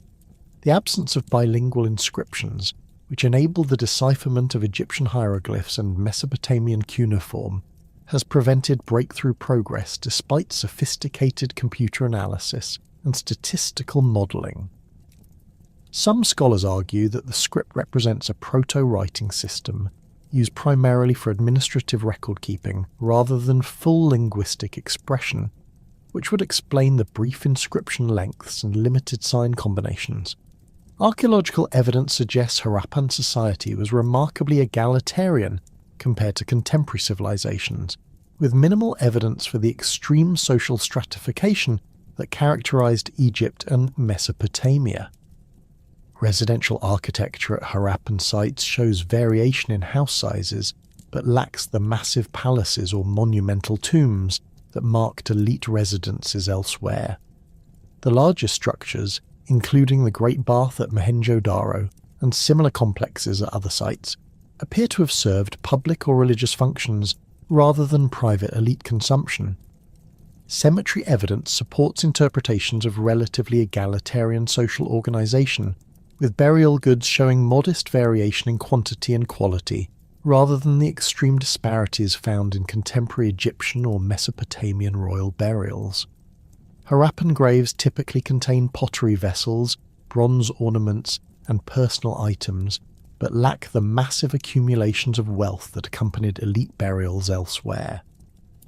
This pattern suggests that while social differentiation certainly existed, it operated within narrower parameters that prevented extreme concentration of wealth and power. Religious practices reconstructed from archaeological evidence emphasize fertility, water, and animal symbolism that may have centered on goddess worship and natural forces. The numerous female figurines found throughout Harappan sites, often showing elaborate headdresses and jewellery, possibly represent mother goddesses or fertility deities central to Harappan religious beliefs. Fire altars discovered at several sites suggest ritual practices involving burnt offerings, while the Great Bath and similar structures at other cities indicate ceremonial bathing played important roles in religious observances. The famous priest-king sculpture from Mohenjo-Daro, despite its misleading modern name, likely represents a religious figure rather than a political ruler based on its iconography and archaeological context. The figure wears a robe decorated with trefoil patterns and a headband, with eyes that appear half-closed in meditation or trance states. The sculpture's artistic style emphasizes spiritual rather than martial qualities, contrasting with contemporary royal imagery from Egypt and Mesopotamia that emphasized military power and divine kingship. Harappan agricultural systems supported large urban populations through sophisticated irrigation techniques and crop diversification that maximized productivity from monsoon-dependent agriculture. Archaeological evidence indicates cultivation of wheat, barley, peas, sesame, and cotton, with crop rotation systems that maintained soil fertility while providing diverse food supplies. The early cultivation of cotton, evidenced by textile impressions on pottery and bronze implements, gave Harappan merchants valuable trade goods that commanded premium prices in foreign markets where cotton was unknown. Water management extended beyond urban drainage systems to encompass regional irrigation networks that channeled monsoon runoff and river water to agricultural areas. The dam at Dholavira in Gujarat, constructed from dressed stone blocks and measuring over 260 metres in length, created water storage capacity that supported agricultural production during dry seasons. This engineering achievement required surveying skills, mathematical calculations, and construction techniques that coordinated labour from multiple communities over several construction seasons. Craft specialisation at Harappan sites created distinct production quarters where skilled artisans manufactured goods for both local consumption and export trade. Bronze working areas at Harappa and Chandhu contain furnaces, crucibles, and tool collections that indicate systematic metal production using standardized techniques and quality control measures. Pottery production employed potters' wheels and kilns that achieved uniform firing temperatures, creating ceramics with consistent quality and distinctive decorative styles that identified Harappan products throughout trade networks. Bead production represented a major Harappan industry, with specialized workshops at Chandhu and Lothal producing ornaments from carnelian, agate, jasper, and other semi-precious stones.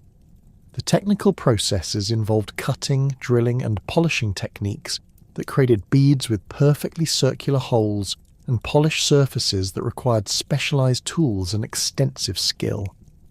Harappan beads have been found throughout the ancient world, from Mesopotamian royal burials to Egyptian tomb contexts, indicating their high value and widespread demand. The gradual decline of Harappan civilization between 1900 and 1300 BC remains as mysterious as the script, with multiple theories proposed to explain the disappearance of one of the world's most sophisticated Bronze Age societies. Archaeological evidence shows progressive abandonment of major cities, with later occupation levels displaying declining construction quality, reduced urban planning, and simplified material culture that suggests social and economic deterioration over several centuries. Climate change theories propose that shifting monsoon patterns reduced agricultural productivity and undermined the economic foundations of Harappan society. Paleoclimatic evidence indicates increasing aridity in the Indus region during the 2nd millennium BC, with reduced rainfall that would have stressed agricultural systems dependent on predictable monsoon cycles. Geological studies of ancient river courses show that the Sarasvati River, which supported numerous Harappan settlements, began drying up around 1900 BC due to tectonic changes that diverted its water sources. River course alterations affected multiple Harappan settlements as the Indus River changed its channel, stranding cities that depended on riverine transport and water supply. Archaeological evidence shows that several major sites, including Harappa itself, experienced flooding followed by channel abandonment that disrupted trade routes and urban water systems. These hydrological changes would have required massive population relocations and economic reorganization that may have exceeded the civilization's adaptive capacity. Invasion theories, while less popular among contemporary scholars, point to evidence for destruction and cultural change that suggests external conquest or population movements. The discovery of unburied skeletons at Mohenjo-Daro, some showing evidence of violent death, has been interpreted as evidence for military conflict, though alternative explanations including disease or natural disasters remain possible. Changes in pottery styles, architectural techniques, and settlement patterns during the decline period indicate cultural influences that may reflect new populations or change political conditions. Internal social conflicts may have contributed to Harappan decline through resource competition, political fragmentation, or religious changes that undermined social cohesion. The absence of obvious defensive fortifications at major Harappan sites suggests the civilization developed during periods of relative peace, but may have lacked military institutions capable of responding to external threats or internal conflicts. Evidence for craft production decline and reduced trade activity indicates economic problems that could have triggered social instability and political breakdown. The legacy of Harappan civilization persisted through technological innovations, agricultural techniques, and possibly religious traditions that influenced subsequent cultures in the Indian subcontinent. Archaeological evidence suggests continuity in pottery traditions, urban planning concepts, and water management techniques that connected Harappan achievements with later Indian civilizations. The sophisticated understanding of hydraulic engineering, standardized production methods, and international trade networks established by Harappan merchants created foundations for commercial and technological development that continued long after the civilization's political collapse. While Harappan merchants conducted their sophisticated trade networks across the Arabian Sea, and Mesopotamian scribes recorded administrative details on cuneiform tablets, an entirely separate Bronze Age civilization was emerging along the Yellow River Valley in northern China. This civilization would develop distinctive metallurgical traditions, writing systems, and political concepts that remained fundamentally isolated from Western Eurasian developments until much later periods, creating a parallel trajectory of Bronze Age innovation that produced technologies and social institutions uniquely adapted to East Asian conditions. The legendary Xia dynasty, traditionally dated from 2070 to 1600 BC in Chinese historical records, represents China's earliest Bronze Age political entity, though its historical existence remained disputed until archaeological discoveries at Erlitou in Henan province provided compelling evidence for a sophisticated early Bronze Age culture that corresponds chronologically with traditional Xia dating. Excavations at Erlitou conducted since the 1950s have revealed a massive urban centre covering over 300 hectares that flourished between 1900 and 1500 BC, featuring monumental architecture, bronze production facilities, and evidence for centralised political authority that supports identification with the legendary First Dynasty. The palace complex at Erlitou, designated Palace 1 by archaeologists, measures 108 metres in length and 100 metres in width, constructed on a raised platform that elevated royal residences above the surrounding settlement.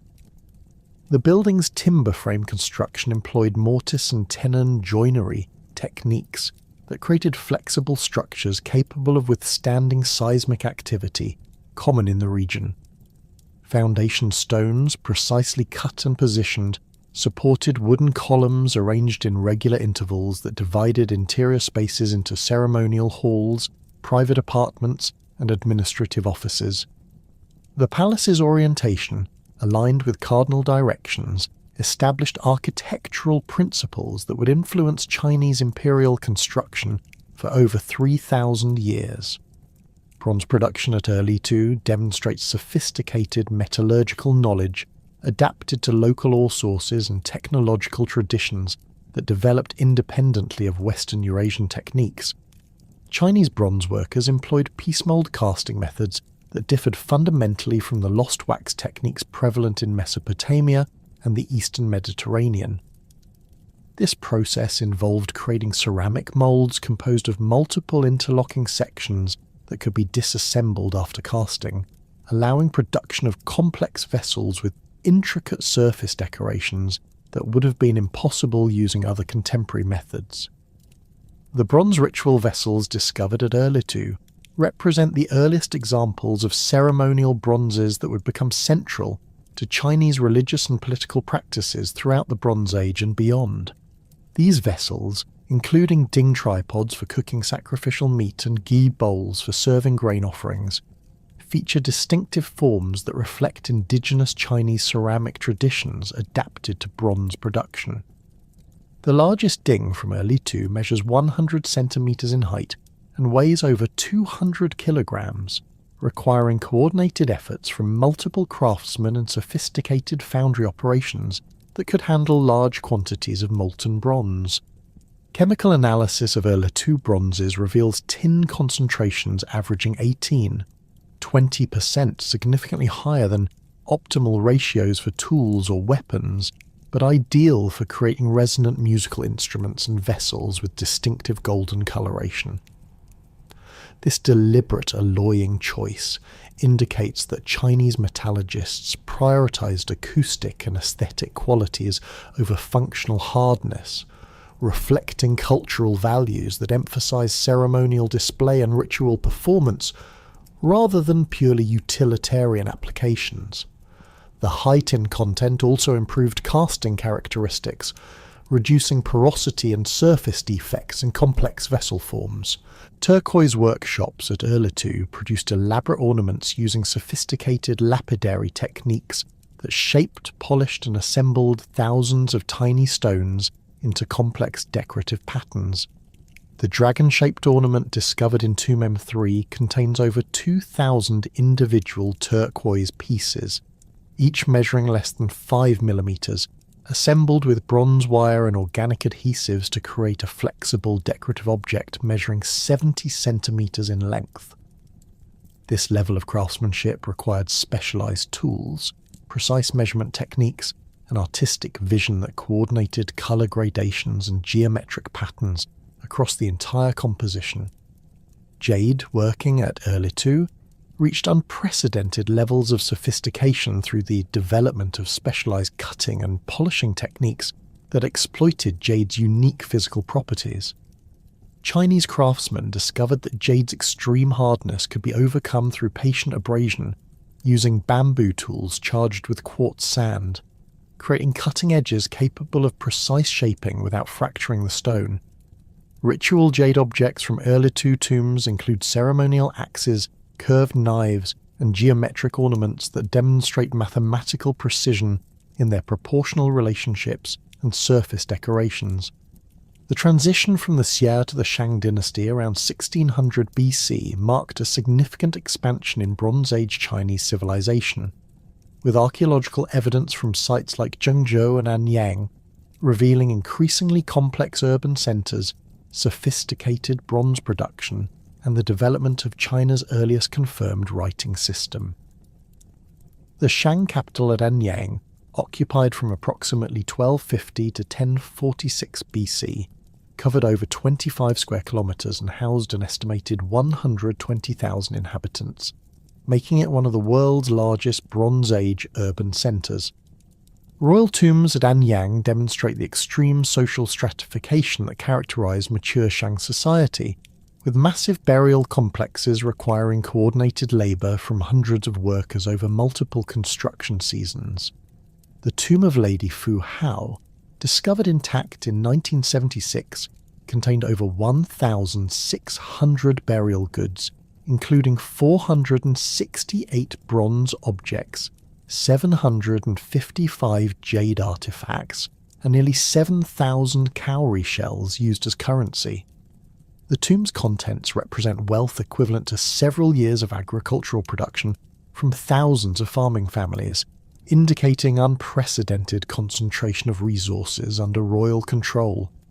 Bronze ritual vessels from Fu Hao's tomb showcase the artistic and technical achievements of Shang metalworkers, featuring complex decorative programs that combined zoomorphic motifs with geometric patterns and compositions of remarkable sophistication. The tomb's bronze ding vessels range from small ceremonial pieces weighing less than 1 kilogram to massive tripods exceeding 100 kilograms, all cast using piece mold techniques that achieved surface details measuring less than 1 millimeter in depth. Decorative elements include Taoti masks, dragon motifs, and geometric patterns that required precise registration between multiple mould sections to achieve continuous designs across vessel surfaces. Oracle bone script, discovered in 1899 at Anyang, represents China's earliest confirmed writing system and provides detailed insight into Shang religious practices, political organisation, and daily life through over 150,000 inscribed fragments. These divination records, carved on turtle plastrons and ox scapulae, document royal consultations with ancestral spirits regarding military campaigns, agricultural activities, weather patterns, and ceremonial requirements. The script employs approximately 4,500 distinct characters, of which about 1,500 have been successfully deciphered, revealing direct connections to modern Chinese writing that demonstrate remarkable cultural continuity spanning over 3,000 years. Divination procedures recorded on oracle bones involved heating the prepared bones until thermal stress created characteristic crack patterns that trained specialists interpreted as spiritual responses to royal inquiries. The process required careful preparation of bone surfaces, precise placement of heating points, and systematic recording of questions, predictions, and outcomes that created comprehensive archives of royal decision-making. These records reveal that Shang kings consulted oracles regarding virtually all important governmental activities, indicating religious worldviews that integrated spiritual guidance with practical administration. Military organisation under Shang rule created professional armies equipped with standardised bronze weapons and supported by sophisticated logistics systems that enabled sustained campaigns across northern China. Oracle bone records document military units numbering in the thousands, with specific references to chariot forces, infantry formations, and specialised troops including archers and siege specialists. Shang armies employed horse-drawn chariots that provided battlefield mobility and psychological advantages over infantry-based opponents, with archaeological evidence showing standardised chariot construction using bronze fittings and specialised harness systems. Bronze weapons from Shang military contexts demonstrate advanced metallurgical techniques adapted to Chinese warfare requirements, including GE dagger axes that combined thrusting and slashing capabilities in single integrated weapons.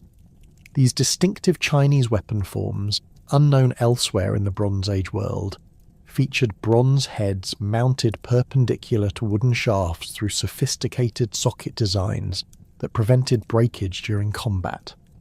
Shang bronze swords, while less common than dagger axes, show blade lengths approaching 60 centimeters with reinforced tangs that supported effective slashing attacks. Shang bronze working reached unprecedented scales of production through workshop complexes that employed hundreds of specialized craftsmen in coordinated manufacturing operations. The bronze foundry area at Anyang covered over 10,000 square meters and contained more than 30 furnaces capable of melting bronze in quantities exceeding 1,000 kilograms per casting session. Archaeological evidence shows systematic organisation with separate areas for mould preparation, metal smelting, casting operations, and finishing work that created assembly line production methods adapted to large-scale ceremonial vessel manufacture. Quality control measures in Shang bronze production included standardized alloy compositions, dimensional specifications, and decorative programs that ensured consistency across multiple production batches. Chemical analysis reveals that Shang foundries maintained tin concentrations within narrow ranges specific to vessel types, with cooking vessels containing 18% tin, while wine containers used 22% tin for enhanced acoustic properties. This precision indicates systematic testing procedures and accumulated metallurgical knowledge that enabled predictable results from complex casting operations. Agricultural innovations during the Shang period included bronze farming tools that increased productivity while supporting larger populations and more complex social hierarchies. Bronze plowshares, sickles, and hoes from Shang contexts show design improvements over earlier stone and wooden implements, with curved cutting edges and reinforced mounting systems that reduced tool failure during intensive use. Agricultural records on oracle bones document systematic crop rotation, irrigation management, and harvest scheduling that maximized yields from intensive cultivation systems. The Zhou conquest of the Shang around 1046 BC initiated China's longest-lasting dynasty and introduced political concepts that would influence Chinese governmental theory for over 2,000 years. Zhou military success resulted from superior bronze weaponry, cavalry tactics, and strategic alliances with Shang, subject peoples who provided local knowledge and additional military forces. Archaeological evidence from Zhou sites shows rapid adoption of Shang bronze working techniques, combined with innovations in weapon design and production methods that enhanced military effectiveness. The Mandate of Heaven concept, developed by Zhou political theorists to justify their conquest of the Shang, established principles of legitimate rulership based on moral virtue and effective governance rather than hereditary succession alone. According to this theory, heaven granted authority to rulers who maintained social harmony, promoted agricultural prosperity, and conducted appropriate ritual observances, while withdrawing support from corrupt or incompetent dynasties. This ideological framework provided justification for political change, while establishing performance standards that constrained royal behaviour throughout subsequent Chinese history. Zhou feudalism created hierarchical political structures that distributed land and authority among noble families in exchange for military service and tribute obligations. Bronze ritual vessels served as symbols of feudal rank and political authority, with vessel types and decorative programs indicating specific positions within the Zhou hierarchy. Archaeological evidence shows regional variations in bronze styles that reflect local political autonomy within the broader Zhou system, creating cultural diversity while maintaining overall political unity.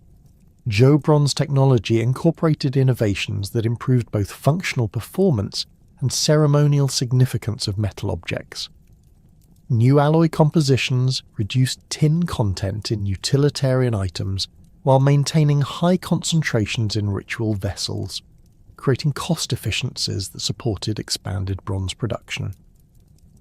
Decorative techniques included inlay work using gold, silver and copper that created polychrome effects impossible with single alloy casting, demonstrating artistic sophistication that enhanced the ceremonial impact of ritual bronzes. Zhou Workshop Organization expanded production capacity through regional specialization that concentrated specific craft activities in locations with optimal resource access or technical expertise. Bronze production centers at Homa in Shaanxi province employed thousands of workers in coordinated operations that supplied ceremonial vessels throughout Zhou territory. Archaeological evidence shows systematic quality control, standardized production methods, and efficient distribution networks that maintained consistent artistic and technical standards across vast geographical areas. Musical instruments represented major innovations in Zhou bronze working, with bells, chimes, and other acoustic devices demonstrating sophisticated understanding of metallurgical acoustics and musical theory. Zhou bronze bells employed precise tuning techniques that created specific pitch relationships through controlled wall thickness, internal cavity dimensions, and alloy compositions. Sets of graduated bells enabled complex musical performances that accompanied state ceremonies and religious rituals, creating auditory experiences that reinforced political authority through sensory impact. Ancestor worship practices during the Zhou period elevated bronze ritual vessels to central positions in religious observances that connected living rulers with deceased predecessors through ceremonial feeding and offering rituals. Bronze ding, gi, and other vessel types served specific functions in elaborate ceremonies that required precise ritual knowledge and expensive ceremonial equipment. These practices created demand for high-quality bronze vessels that supported extensive craft production while reinforcing social hierarchies through differential access to ceremonial materials. State ceremonies during the Zhou period employed bronze ritual vessels in complex performances that demonstrated royal authority while maintaining spiritual relationships with ancestral powers and natural forces. Archaeological evidence from ceremonial sites shows standardized vessel arrangements, specific offering procedures, and coordinated musical performances that created multimedia religious experiences. These ceremonies required extensive preparation, specialized personnel, and expensive materials that demonstrated state resources while reinforcing political legitimacy through religious validation. The ceremonial bronze vessels of Zhou China resonated with musical precision across palace courtyards, while European metallurgists were developing their own distinctive approaches to bronze working, creating technological traditions that would spread across the continent through networks of trade, migration, and cultural exchange. The bell beaker culture, emerging around 2800 BC and flourishing until approximately 1800 BC, represents one of Europe's earliest widespread Bronze Age phenomena, characterized by distinctive pottery styles, copper and bronze metallurgy, and burial practices that appear across vast distances from the Iberian Peninsula to Central Europe. Bell beaker sites demonstrate sophisticated understanding of copper smelting and bronze production, adapted to European ore sources and technological conditions. The settlement at Los Millares in southeastern Spain features copper production facilities dating to 2700 BC, including furnaces capable of reaching temperatures exceeding 1100 degrees Celsius through the use of bellows systems operated by teams of specialized workers. These installations processed copper ores from nearby mines using techniques that extracted metal with remarkable efficiency, creating the raw materials for tools, weapons, and ornaments that spread throughout bell beaker networks. The distinctive bell-shaped pottery vessels that give this culture its archaeological designation show remarkable standardization across enormous geographical distances, suggesting shared cultural traditions and possibly coordinated production systems. Chemical analysis of bell beaker pottery from sites in Portugal, France, Germany, and Central Europe reveals consistent tempering agents and firing techniques that indicate systematic knowledge transfer between distant communities. These vessels, often found in burial contexts alongside copper daggers and archery equipment, suggest ceremonial or status-related functions that connected material culture with social identity.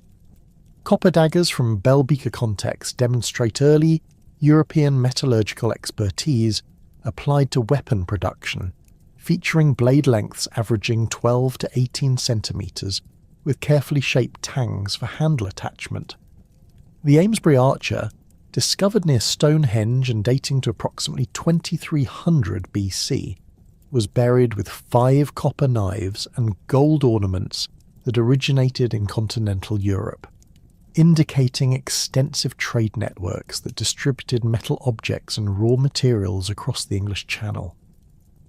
Isotope analysis of the archer's teeth suggests he originated in the Alpine region, demonstrating individual mobility that accompanied technological diffusion. Archery equipment associated with bell beaker culture includes distinctive stone wrist guards that protected archers from bowstring impact during shooting, found in standardized forms from Scotland to Sicily. These perforated stone plaques, carefully shaped and polished, demonstrate specialized craft production adapted to specific functional requirements. Associated arrowheads, manufactured from flint and occasionally copper, show consistent design characteristics that suggest shared hunting and warfare techniques across bell beaker territories. Gold ornaments from bell beaker contexts, including hair ornaments, earrings, and decorative discs, represent Europe's earliest systematic goldworking and demonstrate access to precious metal sources in Ireland, Wales, and Central Europe. The mould cape, discovered in Wales and dating to approximately 1900 BC, consists of a sheet gold garment decorated with intricate repousse patterns that required sophisticated hammering techniques and artistic vision.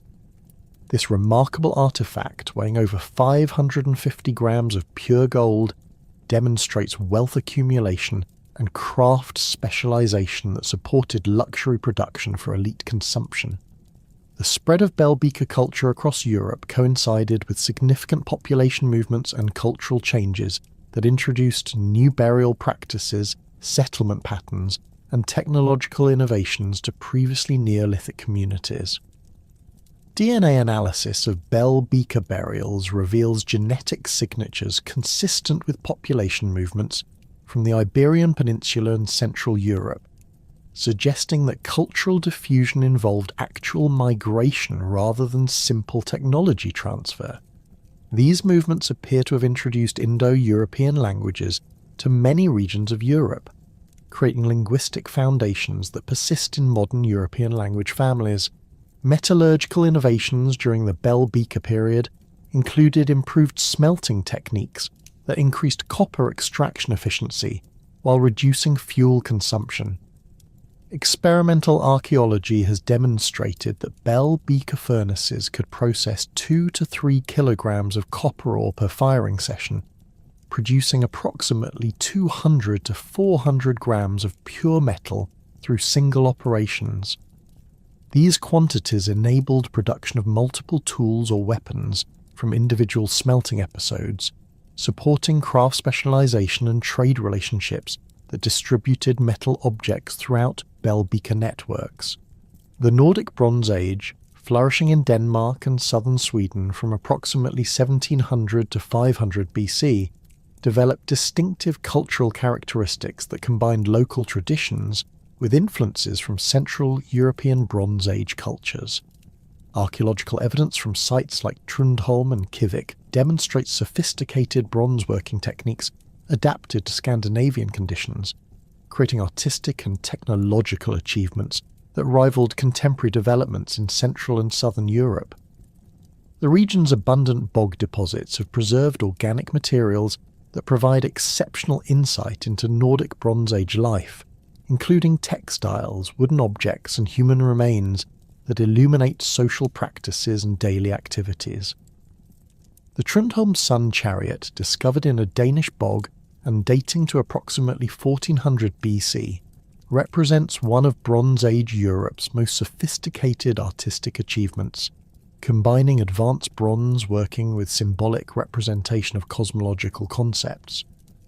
The artifact consists of a bronze horse pulling a gilded bronze disc mounted on a wheeled cart, with intricate decorative patterns that demonstrate mathematical precision and artistic sophistication. The disc's gold plating, applied through techniques that bonded thin gold sheets to bronze surfaces, created reflective properties that enhanced the object's symbolic association with solar imagery. Bronze lure horns from Nordic contexts demonstrate advanced understanding of metallurgical acoustics applied to musical instrument production, creating devices capable of producing complex musical tones across multiple octaves. These curved bronze horns, measuring up to 2 meters in length, required precise calculation of bore dimensions and wall thickness to achieve desired acoustic properties. Experimental reproduction has shown that skilled musicians could produce over 20 distinct notes from single instruments, enabling complex musical performances that accompanied religious ceremonies and social gatherings. Burial practices during the Nordic Bronze Age created some of Europe's most elaborate mortuary monuments, including massive stone ship settings and burial mounds that required coordinated labour from entire communities. The Kivik tomb in Sweden features a stone chamber decorated with petroglyphs depicting religious ceremonies, warfare scenes, and symbolic motifs that provide insight into Nordic Bronze Age worldviews and social practices. These images show figures carrying bronze axes and swords, participating in processions, and performing rituals that connected earthly activities with cosmic forces. Bog burials from the Nordic Bronze Age preserve organic materials that demonstrate sophisticated textile production and personal ornamentation practices. The Agedved girl, discovered in a Danish bog and dating to approximately 1370 BC, was buried wearing a woolen skirt, bronze belt disc, and arm rings that demonstrate high-quality craft production and personal wealth. Her clothing, preserved by bog chemistry, shows complex weaving techniques and decorative patterns that indicate specialized textile production and trade relationships that imported wool and finished textiles from distant regions. Rock art throughout Scandinavia documents Nordic Bronze Age activities and beliefs through thousands of petroglyphs carved into exposed rock surfaces. These images depict bronze weapons, ships, religious ceremonies, and daily activities that provide visual records of Bronze Age life unavailable from other archaeological sources. Ship motifs appear frequently in Nordic rock art, showing vessels with distinctive keel designs and crew arrangements that suggest advanced maritime technology adapted to Baltic Sea conditions. Bronze production in the Nordic region required extensive trade networks that imported copper and tin from Central Europe and the British Isles, creating commercial relationships that connected Scandinavia with broader European Bronze Age cultures. Archaeological evidence shows that Nordic communities exported amber, furs, and possibly slaves in exchange for metal raw materials, creating economic relationships that supported sophisticated bronze working despite the absence of local ore sources. Amber trade routes extended from the Baltic coast to the Mediterranean, distributing Scandinavian amber throughout Bronze Age Europe while importing finished bronze objects and raw materials. The Urnfield culture, emerging around 1300 BC and lasting until approximately 800 BC, represents late Bronze Age Europe's most widespread cultural phenomenon, characterized by cremation burial practices, fortified settlements, and advanced bronze working techniques. This culture spread from Central Europe across much of the continent, introducing new burial practices that replaced earlier inhumation traditions with systematic cremation and urn burial. Archaeological evidence suggests that Urnfield expansion involved both population movements and cultural diffusion, creating hybrid communities that combined local traditions with Urnfield innovations. Cremation practices associated with Urnfield culture required sophisticated understanding of fire management and ceremonial procedures that transformed burial traditions throughout late Bronze Age Europe. Cremation sites show evidence for controlled burning that achieved temperatures exceeding 800 degrees Celsius, necessary for complete bone calcination. The resulting cremated remains were collected and placed in ceramic urns that were buried in extensive cemeteries containing hundreds or thousands of individual burials, creating communal burial grounds that served multiple generations. Urnfield pottery demonstrates advanced ceramic technology that produced vessels with thin walls, complex shapes, and elaborate decorative programs. These urns, ranging from simple globular forms to complex multi-part vessels, show regional variations that reflect local artistic traditions while maintaining overall stylistic unity.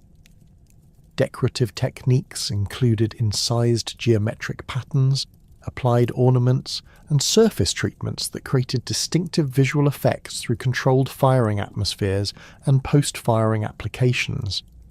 Settlement patterns during the Urnfield period show increasing emphasis on fortified positions that suggest growing social tensions and military conflicts throughout late Bronze Age Europe.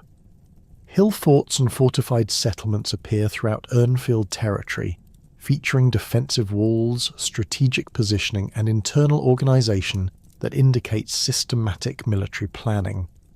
These settlements often controlled river crossings, mountain passes, or other strategic locations that enabled control over trade routes and territorial boundaries. The Wasserburg-Buchau settlement in southern Germany demonstrates Urnfield defensive architecture adapted to wetland environments, featuring wooden palisades and earthwork fortifications that protected lake-edge communities from land-based attacks. Archaeological excavations have revealed systematic urban planning with designated areas for craft production, food storage, and residential occupation.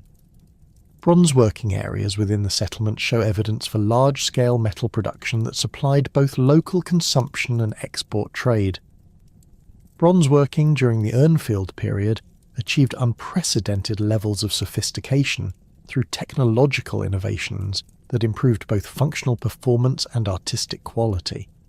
New alloy compositions reduced tin content in utilitarian objects while maintaining high concentrations in ceremonial items, creating cost efficiencies that supported expanded production.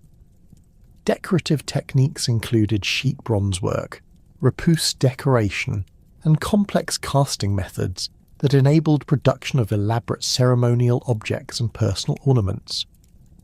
Urnfield bronze swords represent pinnacles of late Bronze Age metallurgical achievement, featuring blade lengths exceeding 80 centimetres with complex hilt constructions that balance cutting effectiveness with structural durability.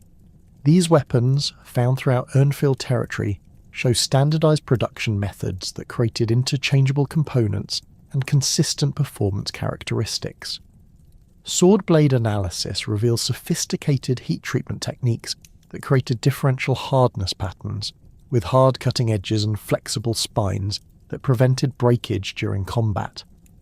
Regional variations within Urnfield culture demonstrate local adaptations of broader cultural patterns to specific environmental and social conditions. The Lusatian culture in Central Europe developed distinctive pottery styles and settlement patterns while maintaining overall Urnfield characteristics. Alpine Urnfield communities created specialised bronze working techniques adapted to mountain environments and trade routes connecting northern and southern Europe. British Bronze Age developments during this period show influences from continental Urnfield culture while maintaining distinctive insular characteristics. The Wilburton-Wallington metalwork tradition produced bronze objects with unique British design characteristics, including socketed axes, leaf-shaped swords, and elaborate horse harness fittings. These objects demonstrate sophisticated bronze working adapted to British ore sources and cultural preferences, while showing clear connections to continental European technological traditions. Hill forts throughout Bronze Age Britain demonstrate defensive architecture adapted to local topographical conditions, featuring earthwork ramparts, strategic positioning, and internal organisation that controlled territorial boundaries and trade routes. Maiden Castle in Dorset shows multiple construction phases spanning several centuries, with increasingly elaborate defensive systems that suggest growing military pressures and social complexity. Archaeological evidence from British hill forts shows specialised craft production, long-distance trade, and social stratification that parallel developments in continental Europe. Bronze Age barrows throughout Britain created monumental landscapes that commemorated elite burials while demonstrating community labour organisation and social hierarchies. The Normanton Down Barrow Cemetery near Stonehenge contains over 40 burial mounds dating between 2000 and 1500 BC, including the Bush Barrow burial with its elaborate gold and bronze grave goods. These monuments required coordinated construction efforts that moved thousands of tons of earth and stone to create artificial hills visible across extensive territories. Alpine lake dwellings represent unique adaptations of Bronze Age settlement patterns to specific environmental conditions, creating pile-built villages that utilise lake-edge locations for defence, transportation and resource access. Sites like Cortayud in Switzerland show sophisticated wooden construction techniques that created stable foundations in waterlogged conditions while providing protection from land-based attacks. These settlements feature systematic urban planning with designated areas for different activities and sophisticated water management systems. Preservation conditions at alpine lake dwelling sites provide exceptional insight into Bronze Age organic material culture, including wooden tools, textiles, and food remains that rarely survive in other archaeological contexts. The Hauterie of Champrovert site has yielded thousands of wooden artefacts, including agricultural tools, construction elements, and household items that demonstrate sophisticated woodworking techniques and diverse economic activities. Bronze objects from these sites show local production combined with imported items that indicate extensive trade relationships. Iberian Bronze Age cultures developed distinctive characteristics that combined local traditions with influences from Mediterranean and Atlantic Europe. The El Algar culture in southeastern Spain created fortified settlements with sophisticated bronzeworking and social stratification that rivaled contemporary developments elsewhere in Europe. Archaeological evidence shows systematic urban planning, specialized craft production, and burial practices that indicate complex social hierarchies and territorial organization. Bronze working centers throughout Iberia produced weapons, tools, and ornaments that demonstrate advanced metallurgical techniques adapted to local ore sources and cultural preferences. The Rio Tinto mining district in southern Spain provided copper ores that supported extensive bronze production, creating economic foundations for complex societies that controlled mining operations and trade networks. Archaeological evidence shows systematic mining techniques that extracted ores from deep underground workings using bronze tools and sophisticated engineering methods. Atlantic Bronze Age networks connected Iberian communities with Britain, Ireland, and Atlantic France through maritime trade relationships that distributed bronze objects, raw materials, and cultural influences across vast oceanic distances.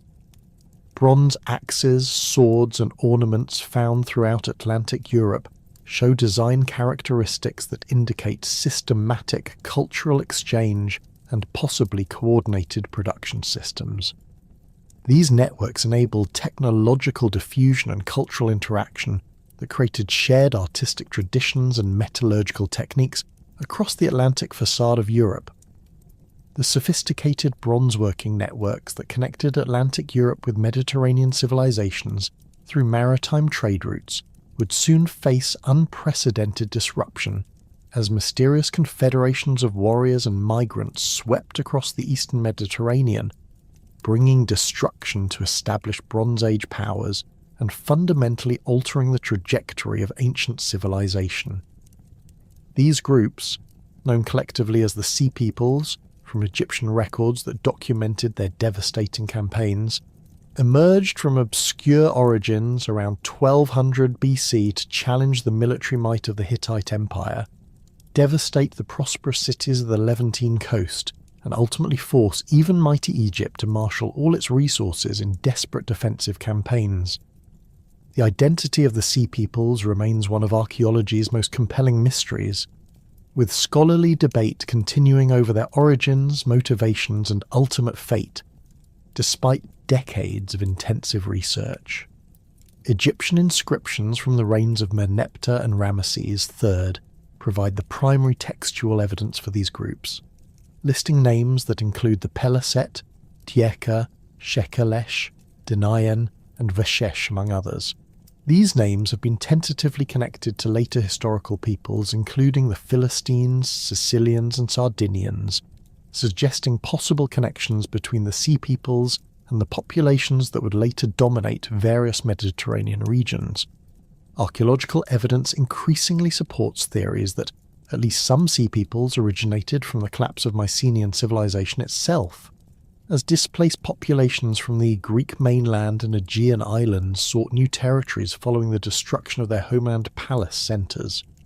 Excavations at sites like Enkomi in Cyprus and Ugarit on the Syrian coast reveal destruction layers containing distinctive pottery and metalwork that show clear Aegean influences, suggesting that Mycenaean refugees or raiders participated in the broader Sea Peoples movements. The sudden appearance of Aegean-style cooking pots, stirrup jars, and bronze weapons at Levantine sites during this period indicates substantial population movements from the Greek world. Anatolian groups may have contributed significantly to Sea Peoples' confederations as the Hittite Empire fragmented under internal pressures and external attacks around 1180 BC. The collapse of Hittite control over western Anatolia would have displaced thousands of warriors, craftsmen, and farmers who possessed sophisticated bronze working skills and military experience gained through centuries of imperial warfare.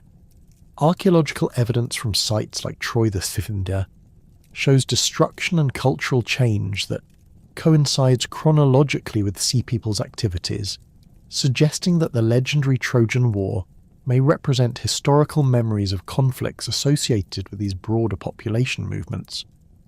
Mediterranean islanders, particularly from Sardinia, Sicily, and the smaller Aegean islands, appear to have played important roles in Sea People's activities based on both textual and archaeological evidence.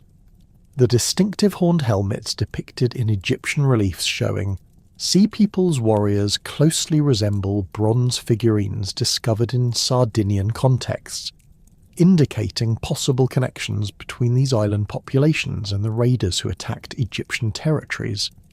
Sardinian bronze working during this period produced weapons and defensive equipment that demonstrate advanced metallurgical techniques and military specialization that would have equipped effective warrior bands. The systematic destruction of Bronze Age civilizations across the eastern Mediterranean occurred with remarkable speed and thoroughness, suggesting coordinated campaigns rather than random raiding activities. The Hittite Empire, which had dominated Anatolia and northern Syria for over 4 centuries, collapsed almost completely within a few decades around 1180 BC. Archaeological excavations at the Hittite capital of Hattusa reveal massive destruction layers containing burned administrative archives, collapsed defensive walls, and scattered bronze weapons that indicate violent conquest rather than gradual abandonment. The destruction of Hattusa eliminated the administrative centre that coordinated Hittite military forces and provincial governance across their vast territorial holdings. Clay tablets from the final years of Hittite rule document desperate attempts to coordinate defensive measures against multiple simultaneous threats, including correspondence between the last Hittite kings and their Egyptian counterparts requesting military assistance. These diplomatic archives provide insight into the rapid deterioration of Hittite power as provincial governors lost contact with central authorities and local populations fled advancing enemy forces. Regional Hittite centres throughout Anatolia suffered similar fates as central authority collapsed and local defensive capabilities proved inadequate against Sea People's attacks. The fortress city of Alaka Hoyuk, which had served as a major Hittite administrative centre, shows evidence of systematic destruction, including burned storage areas, demolished defensive walls, and scattered human remains that suggest violent assault. Bronze weapons found in destruction contexts include both Hittite military equipment and foreign weapon types that indicate the attackers possessed sophisticated armaments and military organisation. Ugarit, the prosperous trading city on the Syrian coast, provides perhaps the most detailed archaeological evidence for Sea People's destructive capabilities through extensive excavations that have revealed the final moments of this Bronze Age commercial centre. The city's destruction around 1185 BC occurred so suddenly that scribes abandoned cuneiform tablets in mid-composition, bronze smiths left unfinished weapons in their workshops, and residents fled without collecting valuable possessions. The archaeological record shows systematic burning that consumed wooden structures, while leaving stone foundations and bronze objects scattered throughout residential and commercial districts. The final letters from Ugarit's royal archive document the city's desperate situation as Sea People's forces approached from both land and sea directions. Correspondence with Cyprus describes naval battles and requests for military assistance that went unanswered as the island kingdom faced its own attacks. Letters to inland Syrian cities reveal that traditional alliance networks had collapsed, as each community focused on its own survival rather than coordinated defence. These documents provide contemporary testimony to the speed and effectiveness of Sea People's military campaigns. Ugarit's bronze working quarter, one of the eastern Mediterranean's most sophisticated metallurgical centres, shows evidence of hasty abandonment as craftsmen fled advancing attackers. Unfinished bronze weapons, scattered tools, and partially processed raw materials indicate that production ceased immediately when the city came under attack. The loss of Ugarit eliminated a major source of high-quality bronze weapons and tools that had supplied markets throughout the eastern Mediterranean, contributing to the broader technological regression that followed the Bronze Age collapse. Cyprus experienced multiple waves of Sea Peoples attacks that destroyed existing settlements while introducing new populations and cultural traditions to the island. The major Bronze Age centres of Enkomi and Kisyon show destruction layers followed by rebuilding phases that incorporated Aegean architectural styles, pottery traditions, and metalworking techniques. This pattern suggests that some Sea Peoples groups settled permanently on Cyprus, rather than simply raiding and departing, creating hybrid communities that combined indigenous Cypriot traditions with imported cultural elements. The copper mines that had made Cyprus wealthy throughout the Bronze Age continued operating under new management as Sea People settlers adapted existing extraction and processing techniques to their own needs. Archaeological evidence shows continuity in mining operations despite political disruption, indicating that the economic foundations of Cypriot prosperity survived the transition even as political structures collapsed. The continued availability of Cypriot copper may have enabled some Sea Peoples groups to maintain their military effectiveness through sustained bronze weapon production. Economic factors contributing to the Bronze Age collapse extended far beyond military conquest to encompass systemic disruptions in trade networks, agricultural production, and craft specialization that had supported complex Bronze Age societies. The international trade systems that distributed tin from distant sources to bronze working centres throughout the eastern Mediterranean depended on political stability and coordinated diplomatic relationships that could not survive the widespread warfare and population movements of the 12th century BC.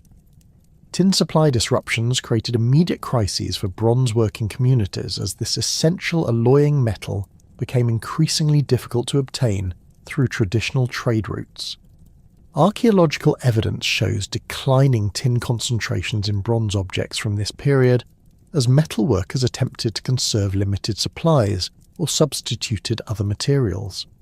Some communities reverted to pure copper tools and weapons, while others experimented with alternative alloys that produced inferior results compared to traditional tin bronze.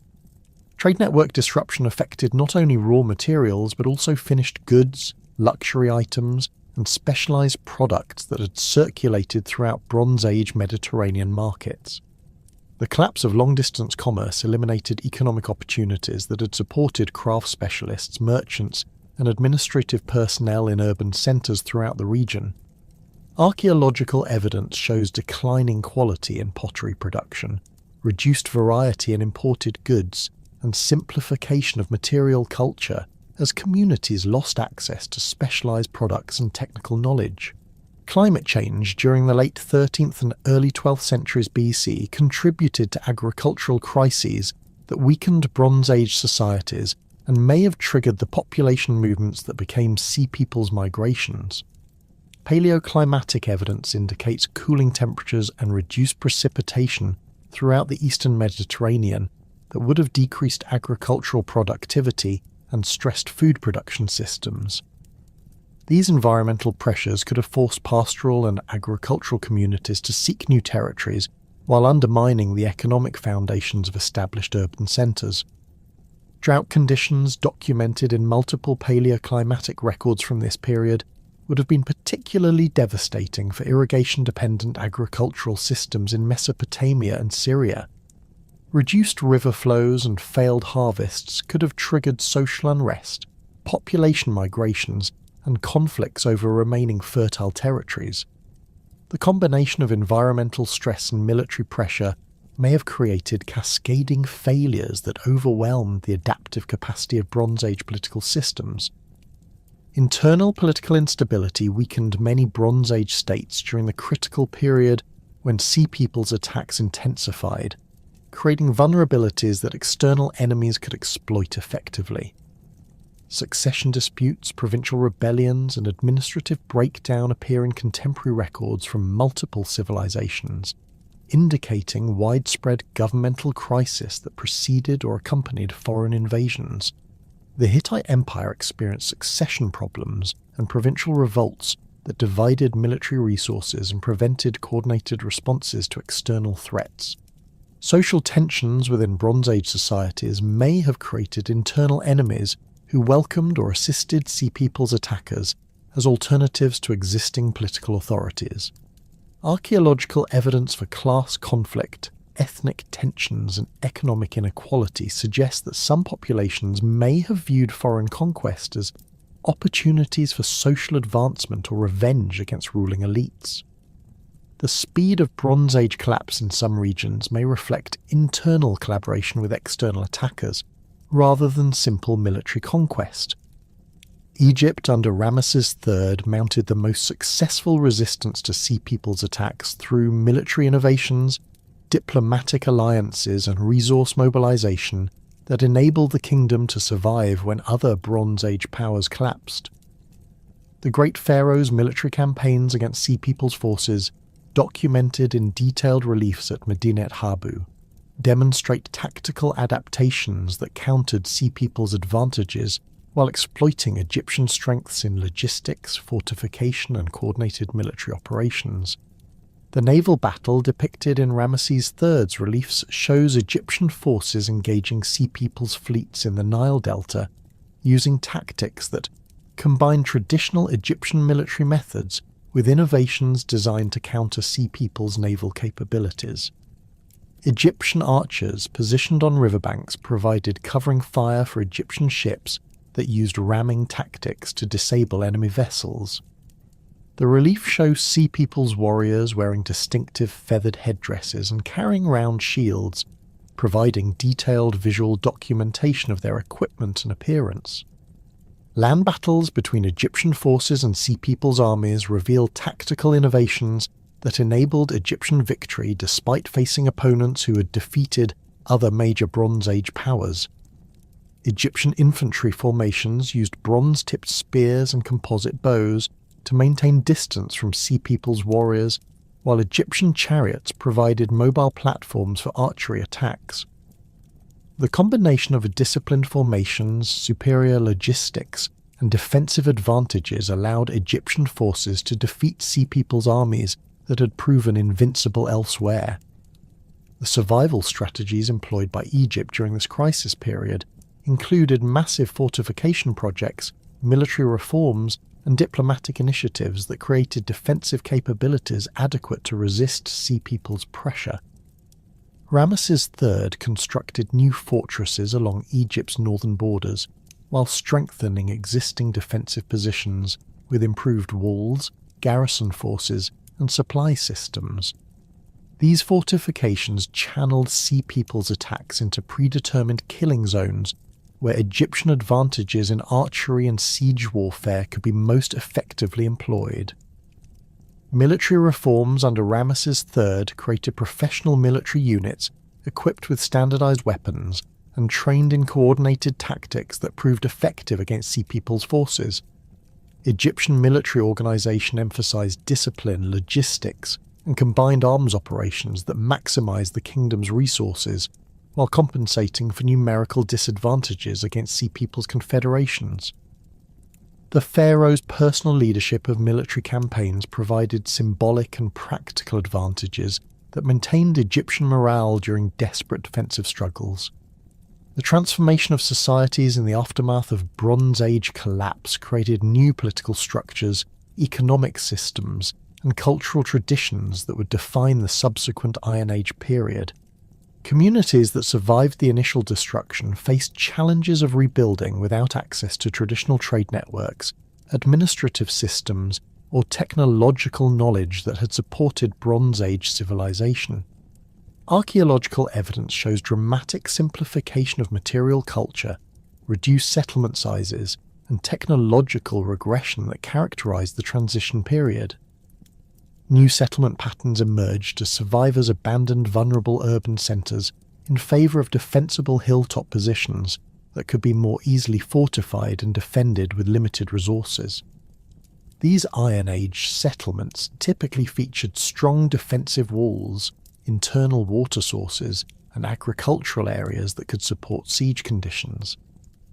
The shift from Bronze Age urbanism to Iron Age fortified villages reflects changing priorities that emphasize security over commercial or administrative convenience. Cultural continuity in some regions enabled gradual recovery and adaptation, rather than complete civilizational collapse, creating bridge communities that preserved Bronze Age knowledge while adapting to changed circumstances. Cyprus provides an excellent example of successful transition, as Sea People settlers integrated with surviving indigenous populations to create hybrid societies that maintained copper production while developing new political and social institutions. These transitional communities became centres for technological innovation and cultural synthesis that contributed to Iron Age development. The gradual adoption of iron technology during the centuries following Bronze Age collapse reflected both necessity and opportunity as communities adapted to reduced access to tin while exploiting new metallurgical possibilities. Early ironworking required different techniques and resources compared to bronze production, creating opportunities for technological innovation that eventually produced superior tools and weapons. The transition from Bronze Age to Iron Age represented not simply material substitution, but fundamental changes in production methods, social organisation, and cultural values that defined a new historical era. The devastation wrought by the Sea Peoples across the eastern Mediterranean created a technological and cultural vacuum that would be filled not by the restoration of Bronze Age systems, but by the gradual emergence of an entirely new metallurgical tradition. Iron technology, which had existed as a curiosity and luxury material during the height of Bronze Age civilization, began its transformation into the dominant metalworking tradition of the ancient world.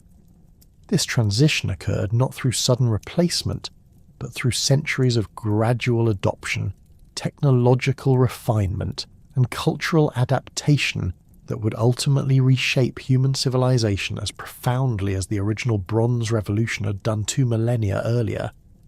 The earliest iron objects from Bronze Age contexts demonstrate that metallurgists had experimented with this metal long before it became economically viable or technologically superior to bronze. Iron beads from Egyptian tombs dating to 3200 BC, created from meteoric iron through cold hammering techniques, reveal that ancient craftsmen recognized iron's unique properties even when they lacked the technology to smelt terrestrial iron ores. These early experiments remained curiosities rather than practical technologies because meteoric iron was extremely rare, and the high temperatures required for iron smelting exceeded the capabilities of Bronze Age furnace technology. The breakthrough in iron smelting occurred in Anatolia around 1500 BC, where Hittite metallurgists developed furnace designs capable of reaching the 1538 degrees Celsius required to melt iron ore.